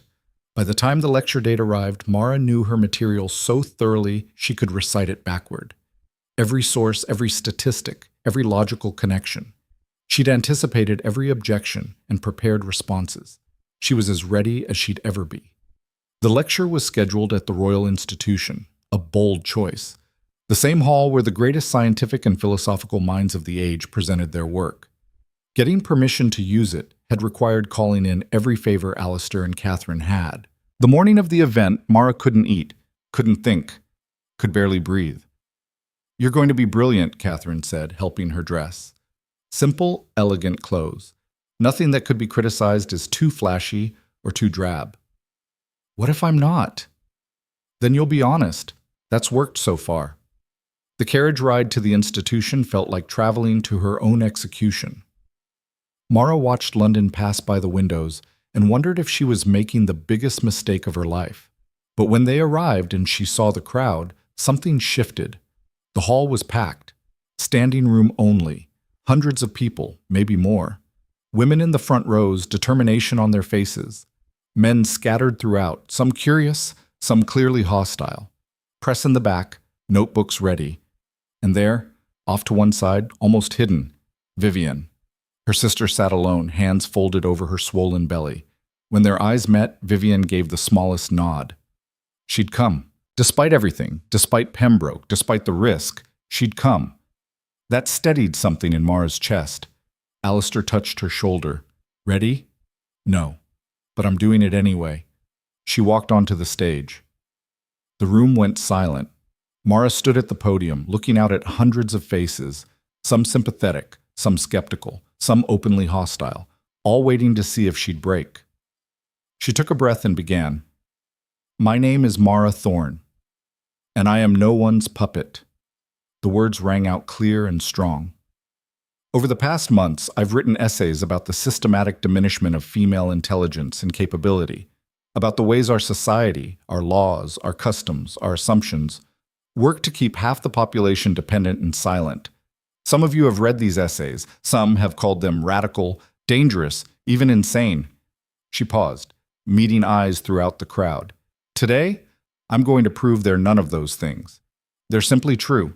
For the next hour, Mara laid out her arguments, not with emotion or rhetoric, but with facts, statistics, legal precedents, historical examples. She cited sources meticulously, anticipated objections, and addressed them before they could be raised. She talked about education, how girls were taught decoration over substance, accomplishment over capability, about marriage law and property rights, about the ways intelligent women were dismissed as aberrations rather than evidence that intelligence wasn't gendered. The room stayed silent, rapt. When she finished the prepared lecture, she opened the floor to questions. A man in the third row stood immediately.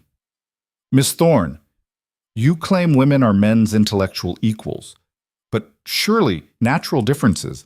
Name one natural difference that affects intellectual capacity, she interrupted. Not cultural conditioning, not lack of education, actual biological difference. I'll wait. He couldn't. He sat down. Another man. This is all very theoretical, but what about practical matters? Running households, raising children. Are those not intellectual tasks? Managing a budget, educating young minds, running an efficient operation? Or are you suggesting those things are simple because women do them? Nervous laughter rippled through the crowd. A woman stood. Miss Thorne, I'm a widow. When my husband died, I lost everything. The house went to his brother.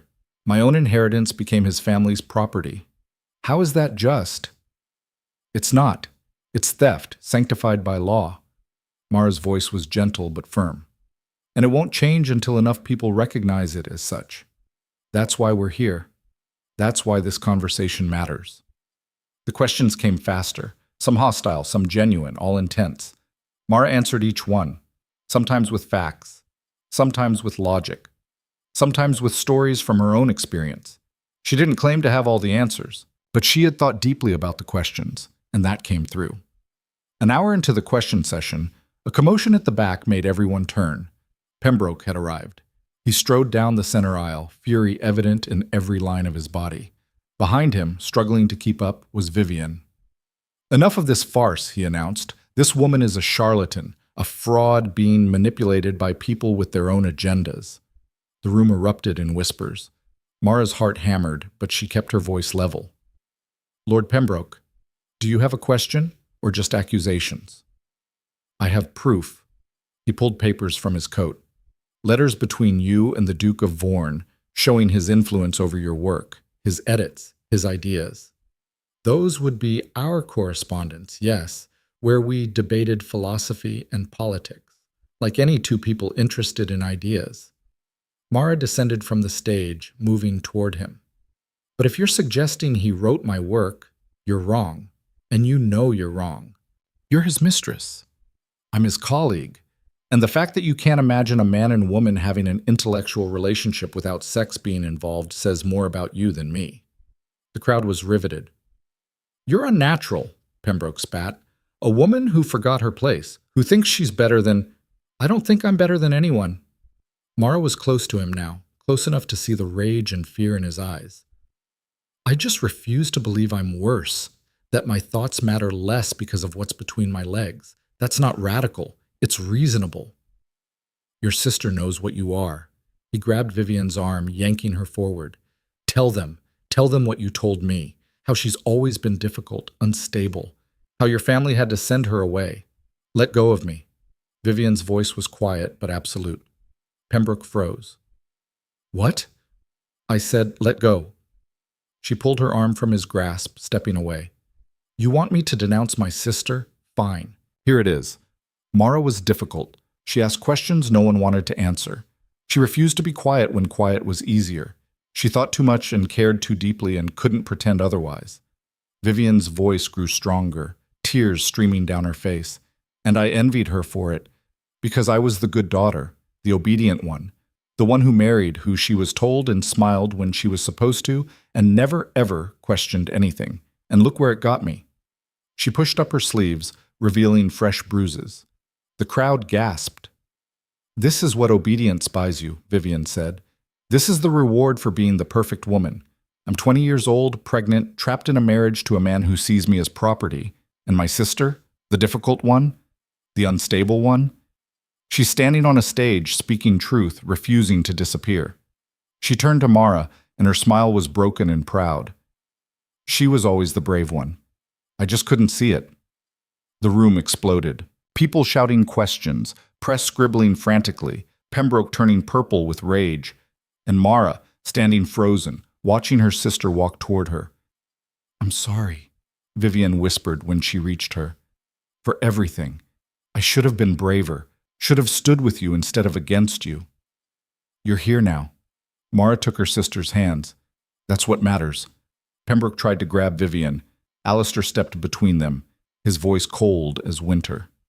"Touch her again, and I'll destroy you. I have resources you can't imagine, and more patience for revenge than you'd believe. Walk away while you still can." For a moment, it seemed Pembroke might argue. Then he looked around at the crowd watching, the press taking notes, the absolute destruction of his reputation happening in real time. And something broke in him. He left. Just turned and walked out, leaving his pregnant wife standing on a stage in front of hundreds of people. The scandal would be enormous, unavoidable. But Vivian was free. The moderator tried to restore order, but the room was chaos. Too much had happened. Too much had been revealed. They called the lecture ended, but Mara knew it wasn't an ending. It was a beginning. The aftermath was wild. Every newspaper in London covered the story, some sympathetically, some with outrage, all with breathless detail. Pembroke's abuse revealed, Vivian's defection from her marriage, Mara's unshakable defense of her work. Public opinion was divided, fierce, impossible to ignore. But something shifted. Within days, 3 members of Parliament publicly called for marriage law reform. A women's college in Oxford invited Mara to lecture. Publishers flooded her with offers for a book. The world hadn't changed overnight, but the conversation had. Vivian moved into the townhouse, filing for legal separation. It would be messy, long, probably unsuccessful, but she was trying. And she had help, lawyers Alistair hired, support from Catherine's network, a sister who wouldn't let her disappear. One evening, a week after the lecture, Mara found Alistair on the terrace. He stood watching the sunset, lost in thought. "You've been avoiding me," she said. "Giving you space. You've had a lot to process." "I've had space. What I need is honesty." She moved to stand beside him. "What happens now, between us?" He was quiet for a long moment. "What do you want to happen?" "I don't know. Everything's complicated. You're a duke. I'm whatever I am now. People already think I'm your mistress. Being with you would just confirm it. So we let them dictate our lives? Let scandal decide who we can care about? That's not fair." "None of this is fair." He turned to face her fully. "I'm not asking for anything you're not ready to give, but I'm not going to pretend I don't care about you, that watching you stand on that stage wasn't the proudest moment of my life, that I don't want to be part of whatever comes next." "As what? My patron? My protector?"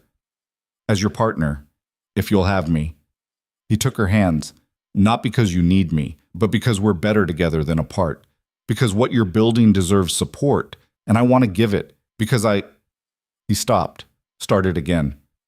"Because I love you, and I'm tired of pretending I don't." The words hung in the air between them. Mara had spent so long being invisible, being told she didn't matter, that being seen, really seen, felt almost painful. "I'm difficult," she said.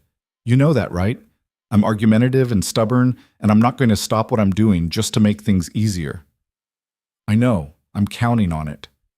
And I don't know if I love you. Not yet. Maybe not ever." "I know that too."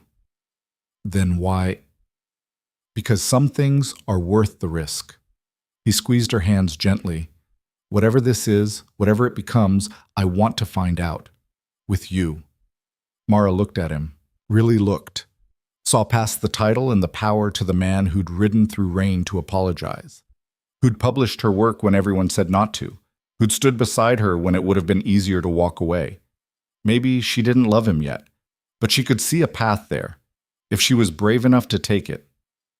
"Okay," she said, "but we do this my way. No hiding, no pretending. If we're together, it's open and honest, and we face whatever comes." "I wouldn't have it any other way." He leaned down slowly, giving her time to pull back. She didn't. The kiss was gentle, careful, full of promise and uncertainty. It wasn't perfect. It wasn't a fairy tale. It was real. And that was enough. 6 months later, Mara stood in a bookshop in London, watching people browse copies of her first book. On the systematic diminishment, essays on gender, power, and the possibility of change. It had been published under her name, just hers. The initial print run sold out in a week. Eleanor's school had expanded to 3 locations. The women's reading circles had spread to a dozen cities. Parliament was actually debating marriage law reform, and while it would probably fail this time, the conversation was happening. Seeds were growing. Vivian appeared at her elbow, no longer pregnant. She'd given birth to a daughter 3 months ago, a healthy girl she'd named Hope. Pembroke was fighting the separation, but he was losing. Public opinion had turned against him too thoroughly. "She'd have liked this," Vivian said, nodding at the books. Seeing her name in print, mattering. "She?" Mara looked at her sister. "The girl we used to be. Before they taught us we were supposed to disappear." Vivian's smile was sad but real. "You saved her. By refusing to let her go." "I saved myself. You did the same." "With help." Vivian squeezed her hand. "Thank you for not giving up, for showing me it was possible." That night, Mara and Alistair hosted a dinner. Catherine and Ashford, Eleanor and other educators, writers, and reformers, and women who'd read her work and wanted to do more. They talked late into the night about next steps, about schools and laws and changing hearts one mind at a time. It was slow work, frustrating work, but it was work that mattered. Later, when everyone had gone and the house was quiet, Mara found herself back in the library. Her library now, Alistair had given her full run of it, adding her books to his shelves. She pulled out her old journal from Brackenmore, the one where she'd written, "They've sent me away to become nothing. I wonder if I can become something instead." She'd become something. Not what anyone expected, not what anyone wanted her to be, but something real, something that mattered. Alistair found her there, reading by lamplight. "Can't sleep?" "Too much to think about." He settled into the chair beside her. "What are you thinking?" "That I was exiled 6 months ago, cast out, told I was nothing, and now," she gestured at the room, at the books bearing her name, at the life she'd built from ruins. "Now I'm here, writing, speaking, actually being heard. You fought for it every step." "We fought for it." She took his hand. "I couldn't have done this alone." "You could have. It just would have been harder." Maybe, but she was glad she hadn't had to. "Where do we go from here?" she asked. "Forward, together, into whatever comes next." He smiled. "Though I have a feeling whatever comes next will be complicated and probably involve you arguing with someone important." "Probably." "Good. I'd be disappointed otherwise." Mara laughed, and it felt like freedom. She'd been the woman no one saw, the daughter who didn't matter, the girl who'd learned to be invisible. But she'd found her voice in exile, had discovered that being cast out could be a kind of liberation, that losing everything could mean gaining yourself. The world hadn't changed completely. Women were still dismissed, still limited, still told their thoughts didn't matter. But the conversation had started. The seeds were planted. And Mara Thorne, formerly Ellington, the overlooked girl who'd slapped a duke and lost everything, was finally undeniably seen, not as someone's daughter or sister or wife, just as herself. Difficult, brilliant, unstoppable. Exactly as she'd always been, underneath all the layers of pretending. She'd survived the wilderness, built something from nothing, turned exile into empire, and she was just getting started. Outside, dawn was breaking over London. A new day, new possibilities. Mara stood and walked to the window, Alistair beside her, and watched the sun rise on a world that was finally, slowly, painfully, but definitely, beginning to listen. The fight wasn't over. It would probably never be over. But for the first time in her life, Mara knew with absolute certainty that she mattered, that her voice carried weight, that she was enough. The girl who'd spent 23 years invisible had finally learned to be seen, and nothing would make her disappear again.